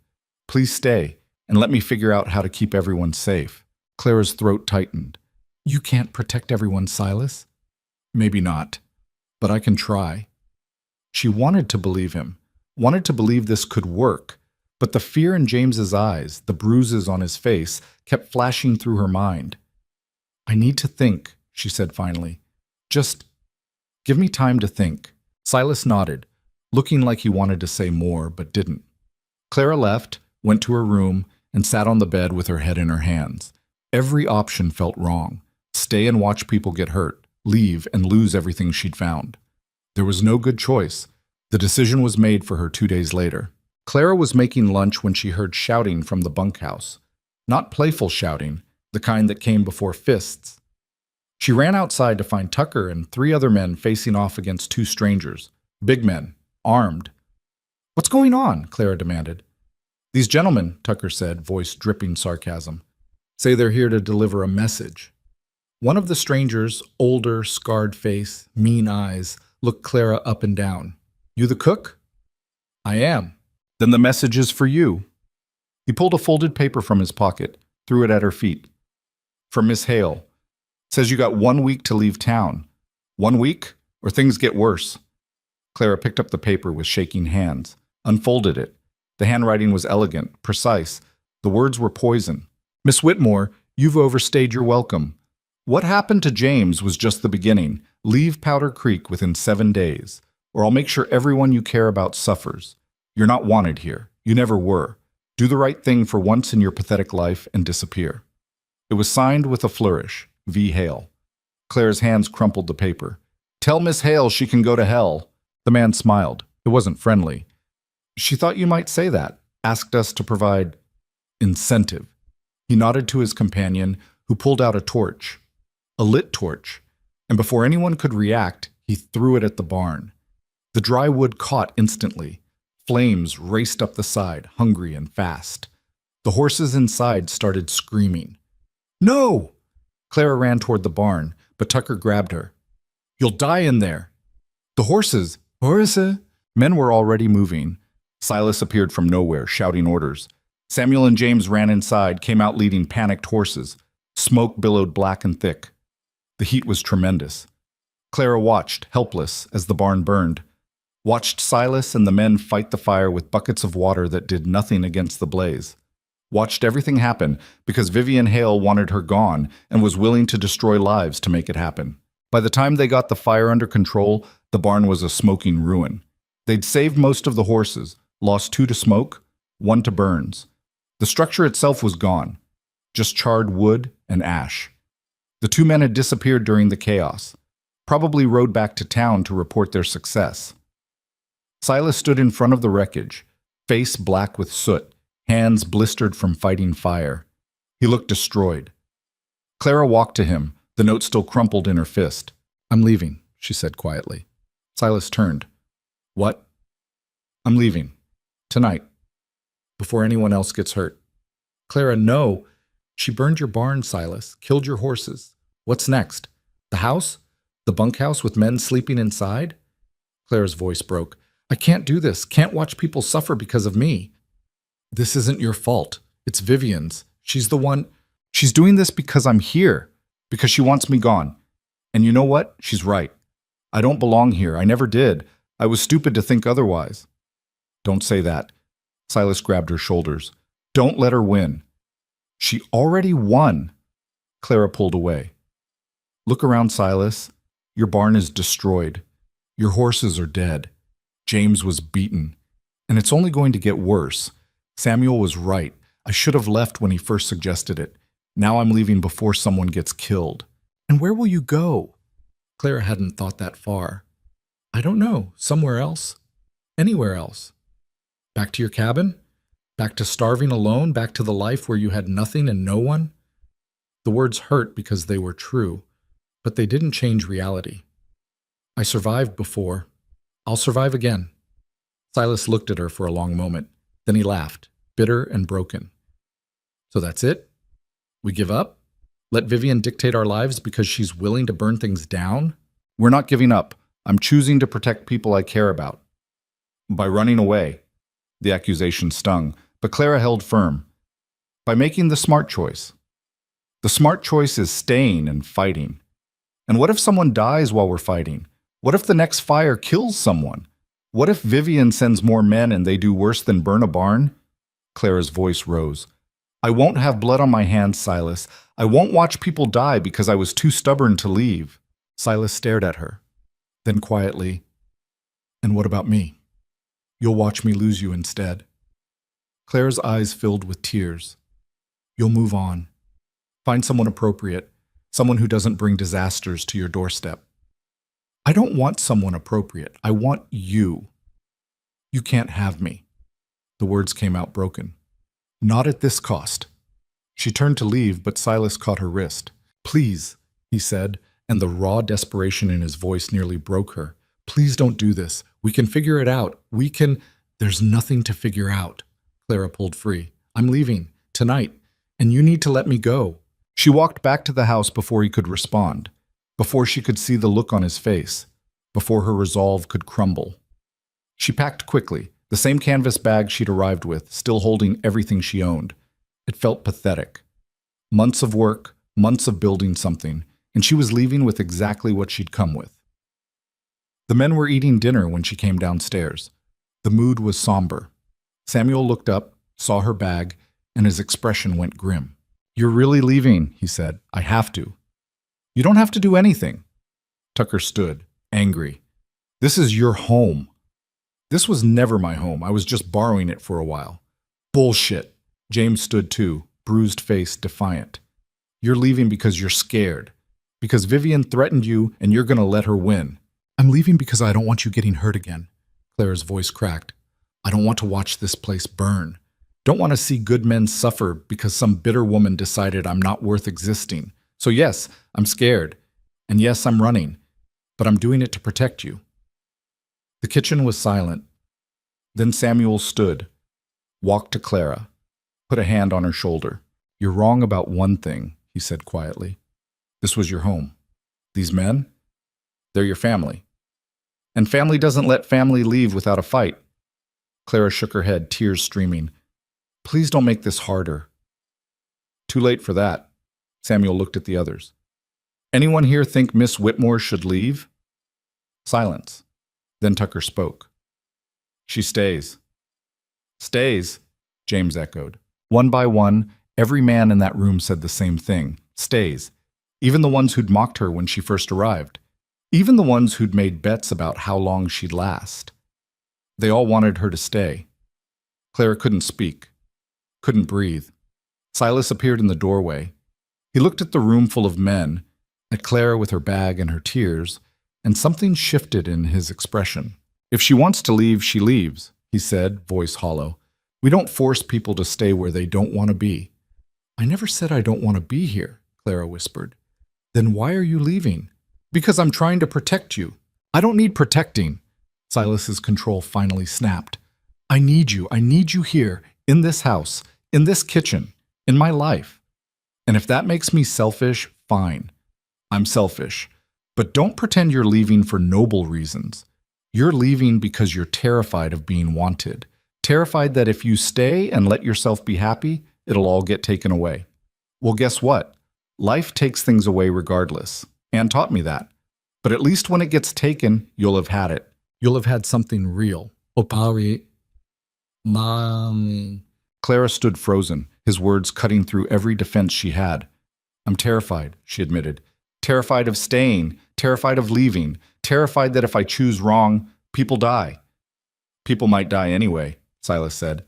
That's life on the frontier. It's hard and mean and unfair, but that doesn't mean we stop living, stop fighting for what matters. And what if I'm not worth fighting for? The question hung in the air, then every man in that room spoke at once. A chorus of disagreement. Worth it. Always worth it. You're worth fighting for. Clara looked at them, these rough, broken men who'd become something like family. Looked at Silas standing in the doorway with his heart in his eyes. Looked at the kitchen that had become hers, at the home she'd built from nothing. And she made a choice. She set down her bag. I'm staying, she said, voice shaking. But if anyone gets seriously hurt because of this, I'm gone. Immediately. No arguments. Agreed? Silas crossed the room in 3 strides, pulled her into his arms. Agreed. Clara buried her face in his chest and cried. Relief and terror mixed together, impossible to separate. She was staying, which meant facing whatever Vivian threw at them next. which meant putting everyone at risk. But it also meant not giving up, not running, not letting fear win. "We need a plan," Samuel said. "Vivian's not going to stop just because we're stubborn." "I know." Silas's arms tightened around Clara. "But we can be smart. Increase security. Keep watch at night. Make sure no one goes to town alone." "That's defense," Tucker said. "What about offense? We just going to let her keep attacking?" "We could go to the sheriff," James suggested. "Sheriff won't do anything," Samuel said. "Vivian's father has money. Money buys protection." They talked strategy for an hour. Guard rotations, supply runs in groups, keeping fire buckets filled. Small things that might make a difference. Clara listened, still tucked against Silas, feeling the rumble of his voice in his chest. Eventually, the men left. Just Clara and Silas remained in the kitchen, alone with the remnants of dinner. "Thank you," Clara said quietly, "for not letting me go." "Thank you for staying." Silas pulled back enough to look at her. "I meant what I said. I need you, not just for cooking, not just for company. I need you because you make me remember what it's like to care about tomorrow." Clara kissed him, desperate and grateful and terrified. He kissed back, hands in her hair, holding her like she might disappear. When they finally pulled apart, both breathing hard, Silas rested his forehead against hers. "We'll get through this," he said. "Promise?" "Promise." It was a promise neither of them could guarantee. But sometimes promises were about intention more than certainty, about choosing to believe in something despite the odds. That night, Clara barely slept. Every sound made her jump, wondering if Vivian had sent more men, if there'd be another fire, another threat. But the night passed quietly, and dawn came cold and clear. Clara started breakfast at her usual time. The rhythm felt important, maintaining normalcy despite everything. The men filed in, ate, thanked her. Small kindnesses that felt huge. Then Samuel came in late, face grim. "Got news from town," he said. "Not good." Clara's stomach dropped. "What now?" "Vivian's spreading a new rumor. Says you poisoned the well. That anyone who drinks water from Boone Ridge might get sick. Pure nonsense, but people are believing it. Or pretending to. Either way, no one wants to do business with us." Silas swore under his breath. "She's trying to choke us out financially." "It's working. Blacksmith won't sell us iron. General store won't sell supplies. Even the doctor said he won't come out here if someone gets hurt." The implications were staggering. No supplies meant no way to run the ranch properly. No doctor meant any serious injury could be fatal. Vivian wasn't just attacking them directly anymore. She was isolating them, making survival impossible. "We can get supplies from other towns," Silas said. "Farther out, but doable." "That costs money," Samuel pointed out. "Money we're losing if we can't sell beef." "We'll manage." But Clara heard the doubt in his voice. Managing wasn't the same as thriving, and Vivian had resources they didn't. She could outlast them, outspend them, slowly strangle the ranch until Silas had no choice but to give in, unless they did something drastic. An idea formed in Clara's mind. Dangerous, probably stupid, but it might work. "What if I talk to her?" Clara said. Everyone turned to stare. "Absolutely not," Silas said immediately. "Hear me out. She wants me gone, right? So, what if I offer to leave, but only if she stops attacking the ranch? Trade myself for everyone's safety." "That's the worst idea I've ever heard," Tucker said flatly. "It's not an actual trade. I wouldn't actually leave. But it gets her to the table, gets her talking. And maybe while she's talking, we figure out what she really wants." "What she really wants is you humiliated and gone," Silas said. "Meeting with her just gives her another chance to hurt you." "Maybe. Or maybe it gives me a chance to figure out her weakness. Everyone has one." Samuel was quiet, thinking. "It's risky, but it might work. If nothing else, it buys us time." "No," Silas said firmly. "I'm not letting Clara walk into Vivian's trap." "It's not your decision," Clara said gently. "It's mine, and I'm choosing to try." She could see Silas wanted to argue, wanted to forbid it, but he also knew she was right. It was her choice, and forcing her hand would just push her away. "If you're doing this, I'm coming with you," he said finally. "That defeats the purpose. She needs to think I'm alone, vulnerable. Then I'll be close, out of sight, but close enough to help if things go wrong." Clara nodded. That was fair. Okay, I'll send her a note. Request a meeting, somewhere public, so she can't try anything too obvious. The restaurant in town, Samuel suggested. Lunch crowd, lots of witnesses. Good idea.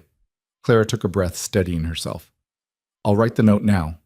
She did, keeping it simple. Miss Hale, I'd like to discuss terms. Noon tomorrow, restaurant in town. Come alone. She signed it and gave it to Tucker to deliver. The next 24 hours crawled. Clara cooked, cleaned, tried to keep busy, but her mind kept spinning through possibilities. What would she say? How would Vivian respond? What if this backfired and made everything worse? Silas stayed close, protective and worried. They didn't talk much, just existed in each other's space, drawing comfort from proximity. When noon the next day finally came, Clara dressed in her best clothes and rode into town with Silas. He left her at the edge of town, disappearing into an alley where he could watch without being seen. Clara walked into the restaurant alone. Her heart was pounding, her hands were shaking, but she kept her chin up, kept moving forward. Vivian was already there, sitting at a corner table. She looked immaculate, perfect hair, perfect dress, perfect everything.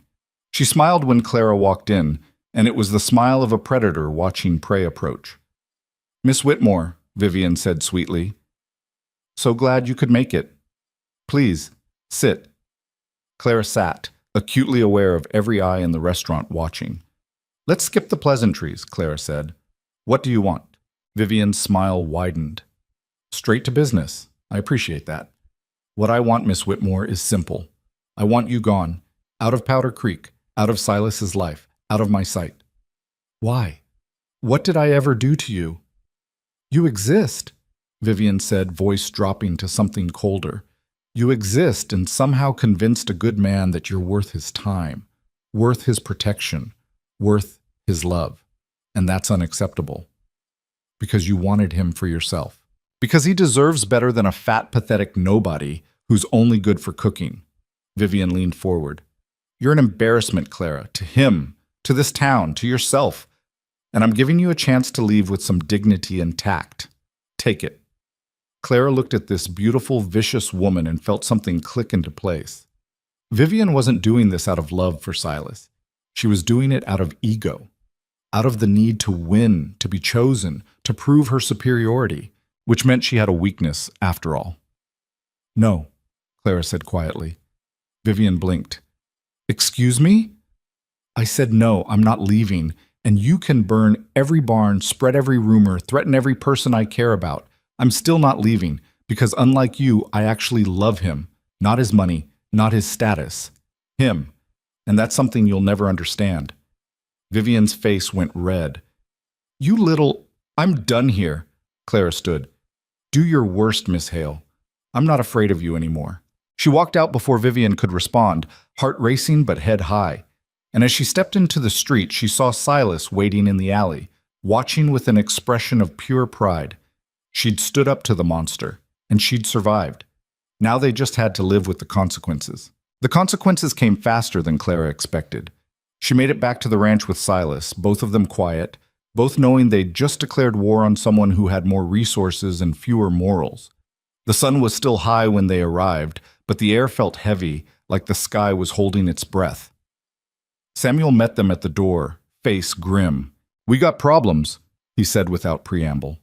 3 of the hands quit, packed up and left an hour ago. Said their families in town are getting threatened, said they can't afford to work here anymore. Silas swore. Which 3? Martinez, Collins, and the young kid, Peter. Left a note saying they're sorry, but they got people depending on them. Samuel paused.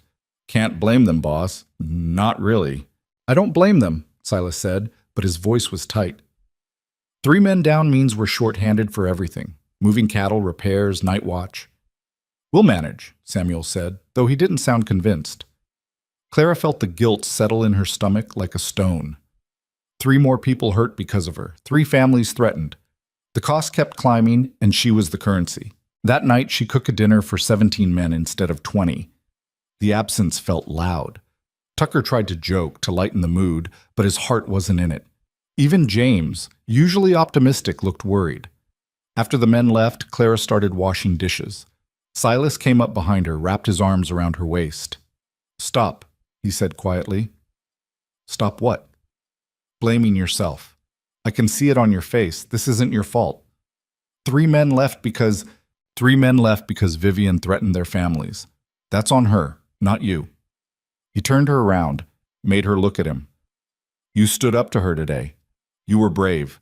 Don't let her steal that from you by drowning in guilt. Clara wanted to believe him, but bravery felt hollow when it came at such cost.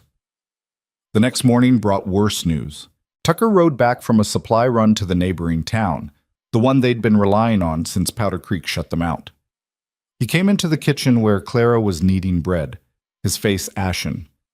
They won't sell to us either, he said. Vivian's father sent word. Told every town within 60 miles that Boone Ridge is bad business, that we're disease-ridden, that our money's no good, that anyone who trades with us will regret it. Clara's hand stilled in the dough. How is that even possible? Money. Tucker slumped into a chair. Mr. Hale's got investments everywhere. Owns parts of stores, banks, shipping companies.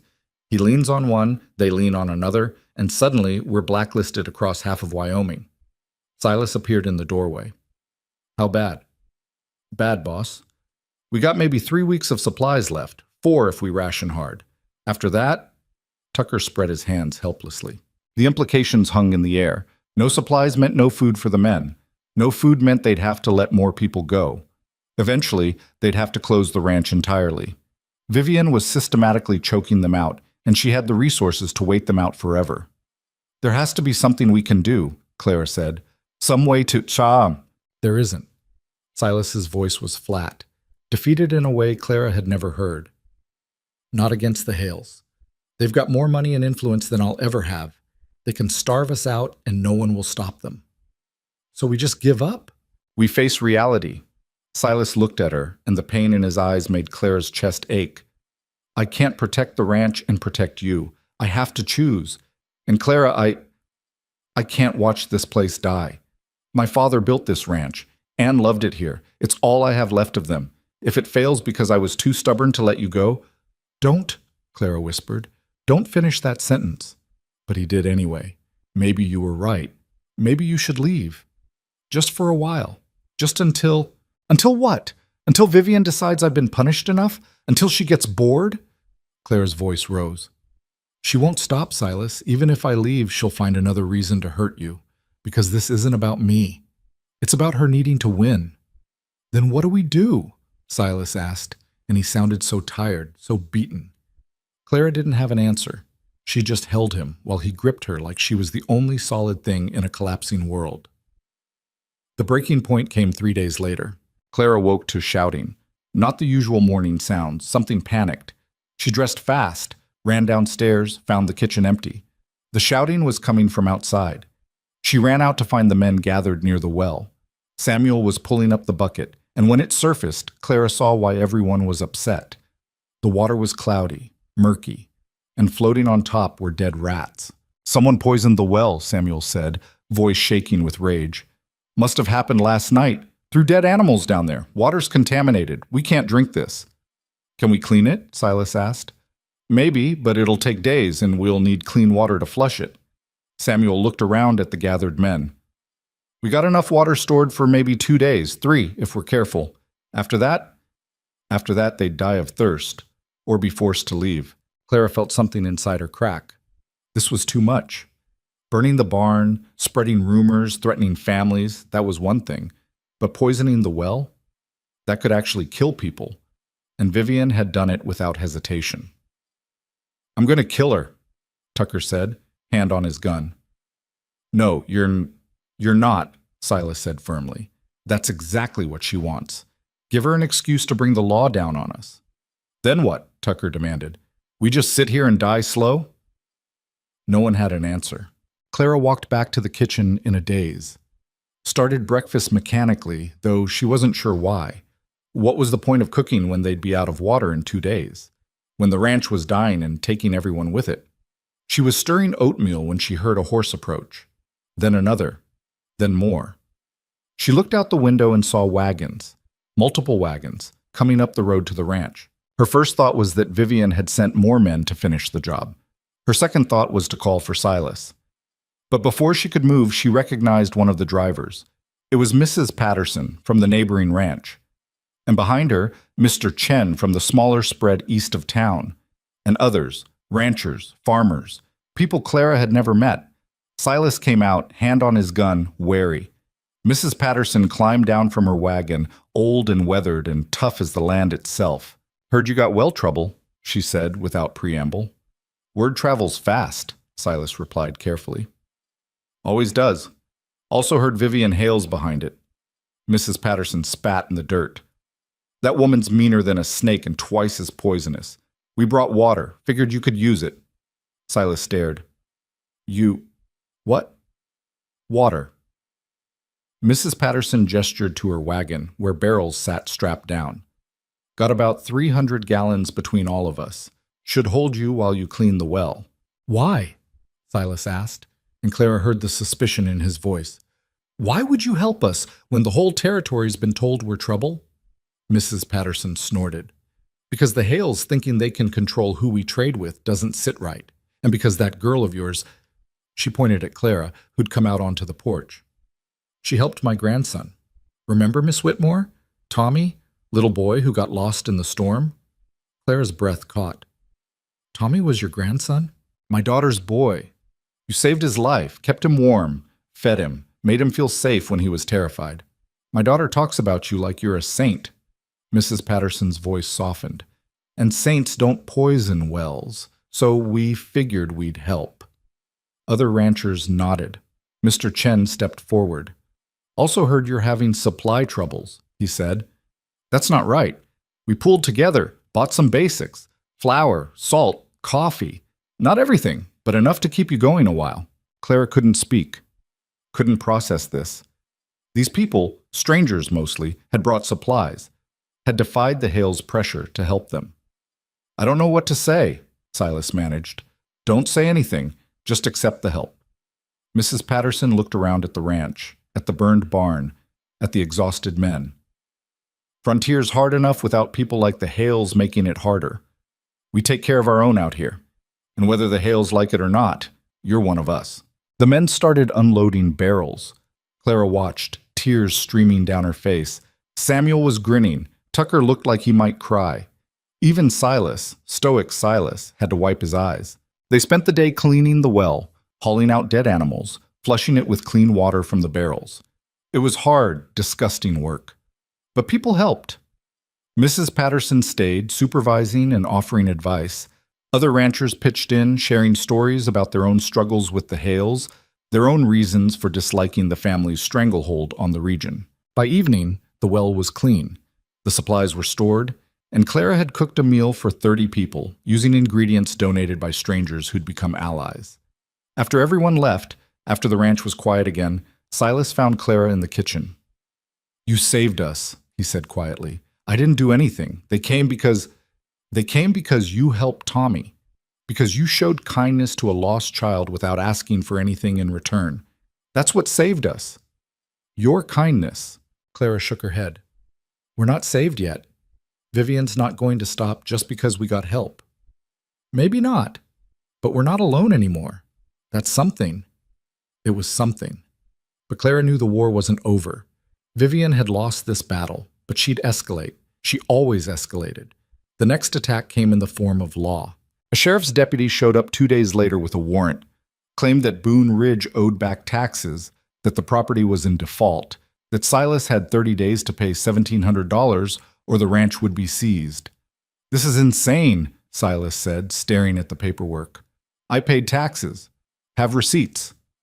"Then take it up with the county office," the deputy said, clearly uncomfortable. "I'm just delivering the notice." After he left, Silas went through his records, found every receipt, every payment, every proof that he'd paid what he owed.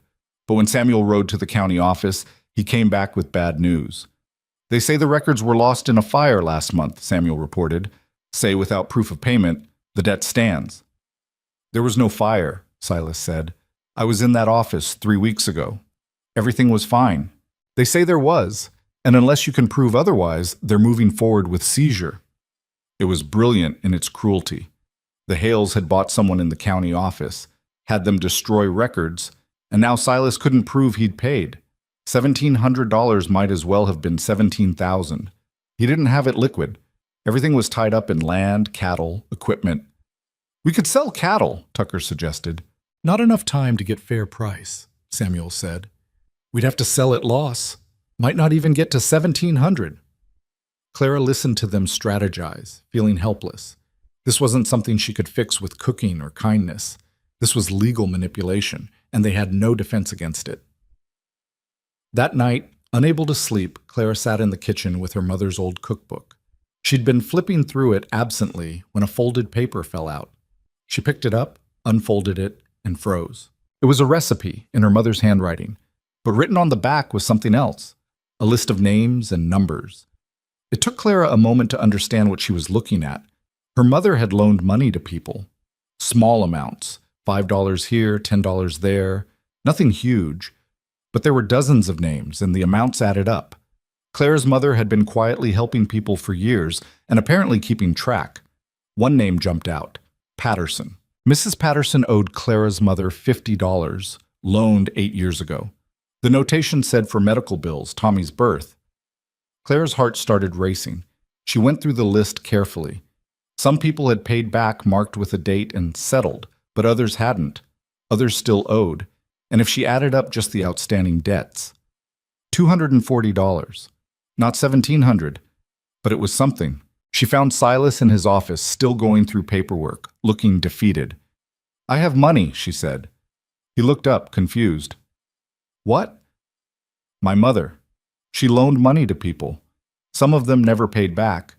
If we collect those debts, Clara, that's your money, your inheritance. It's not mine.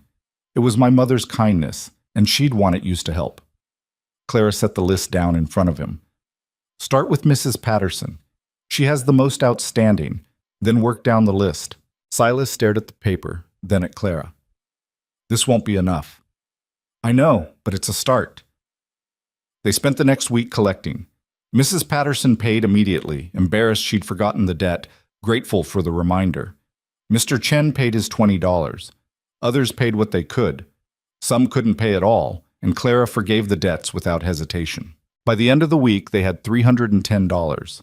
Combined with what Silas could scrape together from selling equipment and taking a loan against future cattle sales, they got to $1,200, still $500 short. Clara was cooking dinner, trying not to think about the impossible gap, when Tucker burst into the kitchen. You're not going to believe this, he said, grinning. James is getting married. Clara blinked. What? To who? That girl you told him about, Sarah, from the general store. He asked her, she said yes, and her uncle is Mr. Hale's competitor. Hates the Hales, has money, and when James told him about what's happening to the ranch, he offered to loan us the rest. Why would he do that? Because screwing over the Hales is worth more to him than $500. Tucker laughed. Plus, James talked you up, said you're the reason he had the courage to ask Sarah, said you're good people and the ranch is worth saving. Clara sat down hard, overwhelmed. So we have the money? We have the money. They paid the false debt the next day, Silas delivering the full $1,700 to the county office personally. The clerk looked surprised, then disappointed. Clara knew someone had been promised a cut of the seizure. Too bad for them. But Clara also knew this wasn't over. Vivian would escalate again. She always did. The escalation came, but not how Clara expected. 2 weeks later, during Sunday services, which the ranch hands didn't attend but the town did, the preacher gave a sermon. Samuel heard about it from a friend still in town, rode back to tell them. He called you out by name, Samuel said, looking sick. Said you're a temptation, a test of moral character, that your presence in Silas's life is corrupting him, leading him astray. Said the town needs to shun anyone who associates with you for the good of their souls. Clara felt cold. This was different than rumors. This was spiritual condemnation. In a town where church meant everything, this was a death sentence to her reputation. There's more, Samuel continued. Vivian was there, cried during the sermon. Said she's been trying to save Silas from your influence, but he won't listen. Made herself look like a martyr. Of course she did, Silas muttered. It's working, boss. People are talking about running you out, not just Clara, both of you. Clara looked at Silas, saw the exhaustion, the strain, the weight of months of fighting. and she made a decision. "I'll talk to the preacher," she said. "Clara, no. He's already decided." "Then I'll change his mind, or at least make him see me as human instead of a symbol." She stood. "I'm not running, but I'm also not hiding. If he's going to condemn me, he can do it to my face." She rode to town alone the next morning, despite Silas's protests. Found the church, found the preacher tending to the small garden beside it. He looked up when she approached, and his expression went cold. "Miss Whitmore, I didn't expect to see you here." "I needed to talk to you, Reverend." Clara kept her voice steady. "About your sermon. I spoke truth as I see it." "You spoke condemnation without knowing me, without asking my side, without caring whether your words would hurt innocent people." Clara stepped closer. "I'm not asking you to like me. I'm asking you to see me. Really see me. Not as a temptation or a test or a symbol, as a person." The preacher's jaw tightened. "I know what I see." "Buka!" "You see what Vivian Hale told you to see, what the town gossips told you to see. But you don't know me. Don't know that I've spent months feeding men who mocked me. Don't know that I saved a child in a blizzard. Don't know that I've been trying to survive in a world that decided I was worthless before I ever opened my mouth. Your circumstances don't excuse..." "Excuse what? Falling in love? Accepting kindness? Choosing to fight instead of disappear?" Clara's voice broke. "I'm not perfect. I'm overweight and awkward and terrified most of the time. But I'm also trying to be good, trying to help people, trying to build something that matters. And you condemned me without ever asking if I deserved it." The preacher was quiet. Then, "Vivian Hale is a respected member of this community. Her family has done much good. Vivian Hale poisoned a well, burned a barn, threatened families. Is that the kind of good you respect?" I don't know what you're talking about." "Then ask around. Ask anyone who's not profiting from the Hale's money. Ask Mrs. Patterson. Ask the ranchers who've been quietly helping us. Ask anyone willing to tell you the truth instead of the version that makes your job easier." Clara turned to leave, then stopped. "I came here hoping to change your mind, but I realize now that I can't. You've already decided who I am, so I'll just say this. I love Silas Boone. I love the ranch. I love the men who work there, even the ones who hated me at first. And I'm not leaving. Not because of you, not because of Vivian, not because this whole town has decided I'm not worth existing. I'm staying. And if that makes me a sinner in your eyes, then I'll answer for it someday. But it won't be to you." She walked away before he could respond, hands shaking, heart pounding. She'd said her piece. That was all she could do. 3 days later, the preacher showed up at the ranch. Clara was cooking when Silas brought him into the kitchen. She froze, wooden spoon in hand, bracing for another condemnation. But the preacher looked different, uncertain. "Miss Whitmore," he said quietly, "I owe you an apology." Clara nearly dropped the spoon. "What?" "I spoke to Mrs. Patterson and Mr. Chen and several others. They told me some things I didn't know. About the Hales. About what's been done to this ranch. About you." He cleared his throat. "I was wrong. I let my friendship with the Hale family cloud my judgment, and I condemned you without hearing your story. That was unchristian of me. I'm sorry." Clara didn't know what to say. Silas looked equally shocked. "I can't undo what I said," the preacher continued, "but I can try to repair it. This Sunday I'll give another sermon about judging others, about looking beyond appearances to see the heart. I won't mention you by name, but people will understand." "Why?" Clara managed. "Why change your mind?" "Because Mrs. Patterson asked me if I really believed a woman who saved her grandson's life could be evil. And I didn't have a good answer, so I looked into it, really looked. And what I found..." He shook his head.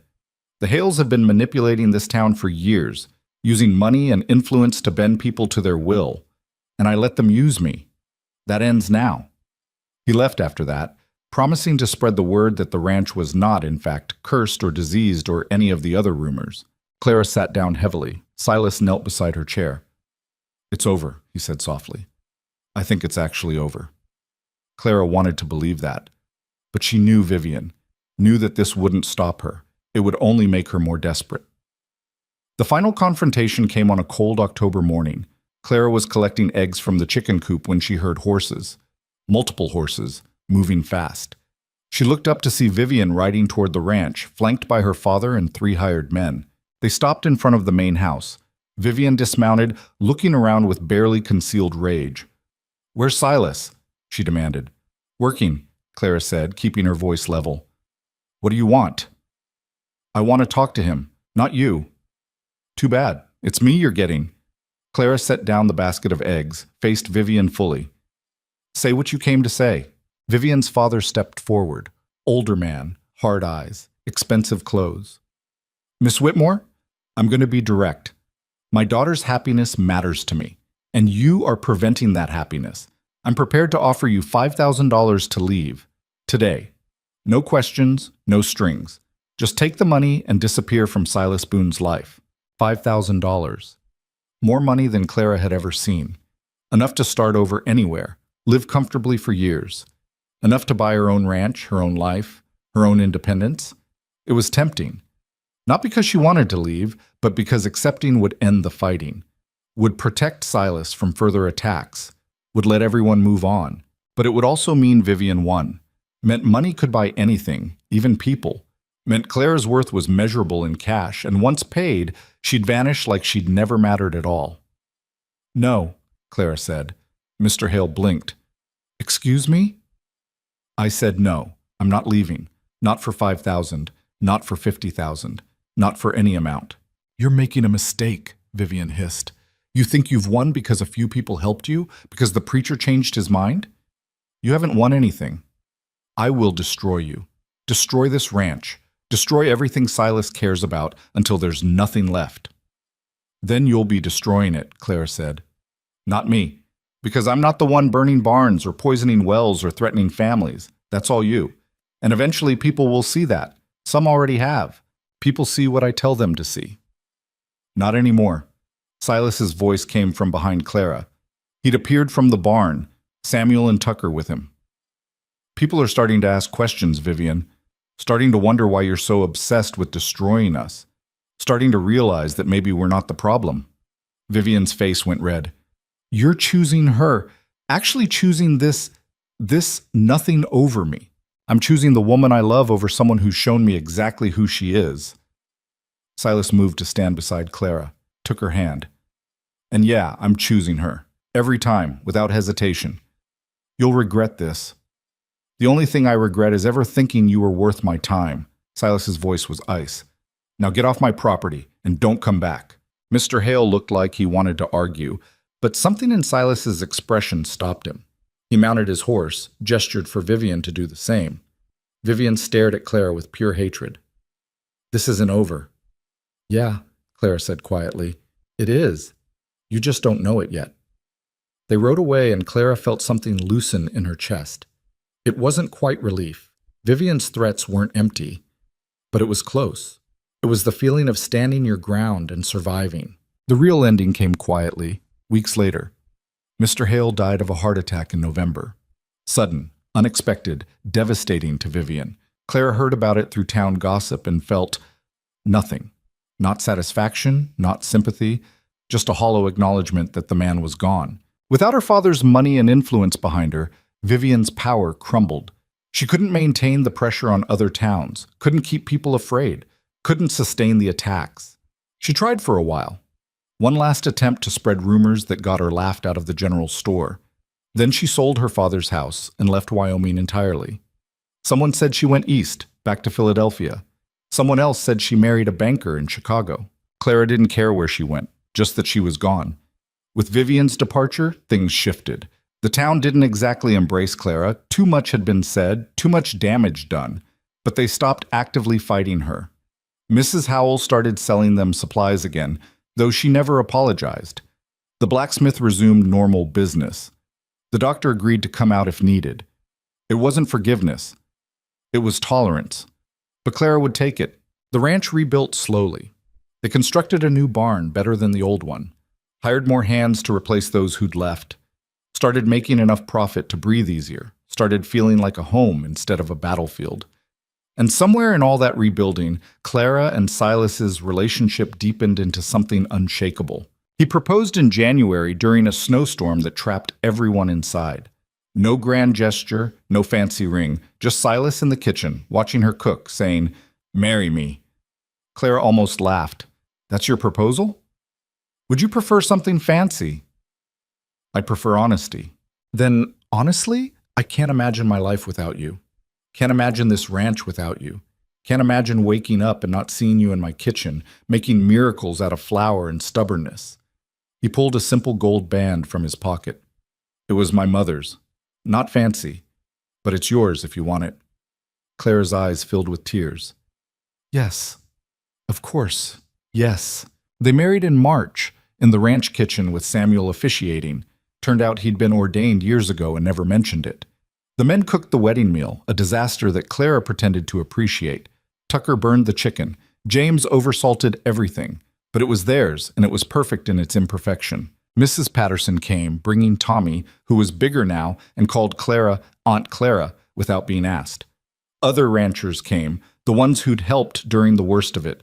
Even the preacher showed up, looking uncomfortable but sincere in his well-wishes. The town stayed away.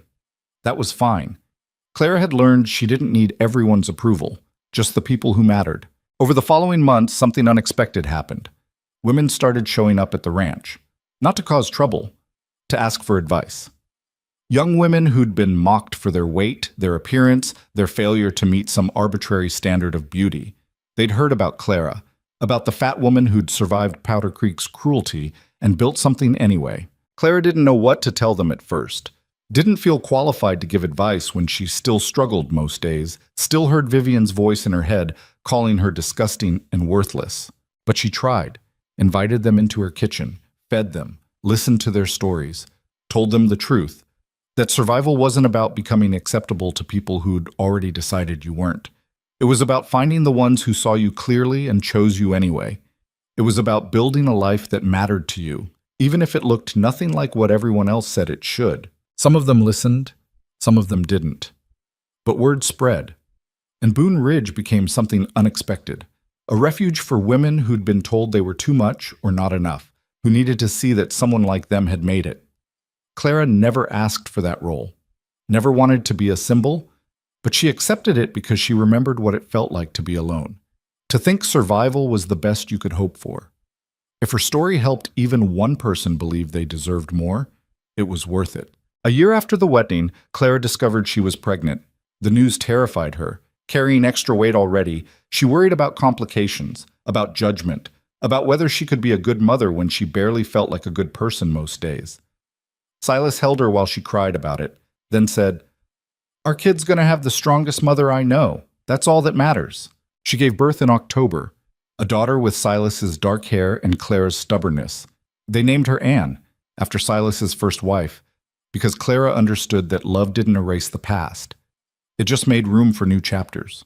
Anne grew up in a kitchen that always smelled like bread and belonging, surrounded by rough men who treated her like she was made of sunshine. She learned to cook from her mother, learned ranching from her father, learned kindness from everyone around her.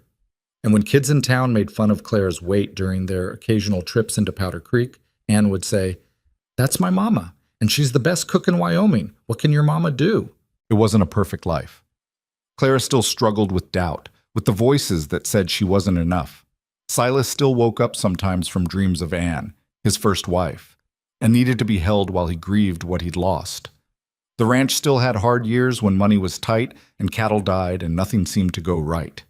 But they had each other, had the men who'd become family, had a home that had been built from nothing by people who refused to quit.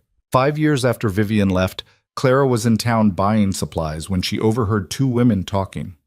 "That's her," one whispered, "the one who married Silas Boone.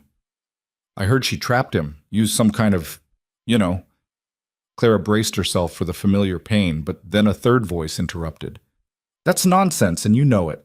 I've met her. She's kind and works harder than anyone I know. And Silas Boone looks at her like she hung the stars. That's love, not manipulation." Clara turned to see who'd spoken. It was Sarah, Tucker's wife now, married 2 years ago. She met Clara's eyes and smiled. Clara smiled back. The first two women looked embarrassed and moved away. And Clara realized something. The narrative was changing, slowly, painfully slowly, but changing. She wasn't just the fat woman anymore. She was Clara Boone, Wife, mother, cook, survivor. That night she told Silas about the encounter. People are starting to see me differently, she said, head on his shoulder, and sleeping in the next room. They're starting to see you the way I always have, Silas corrected.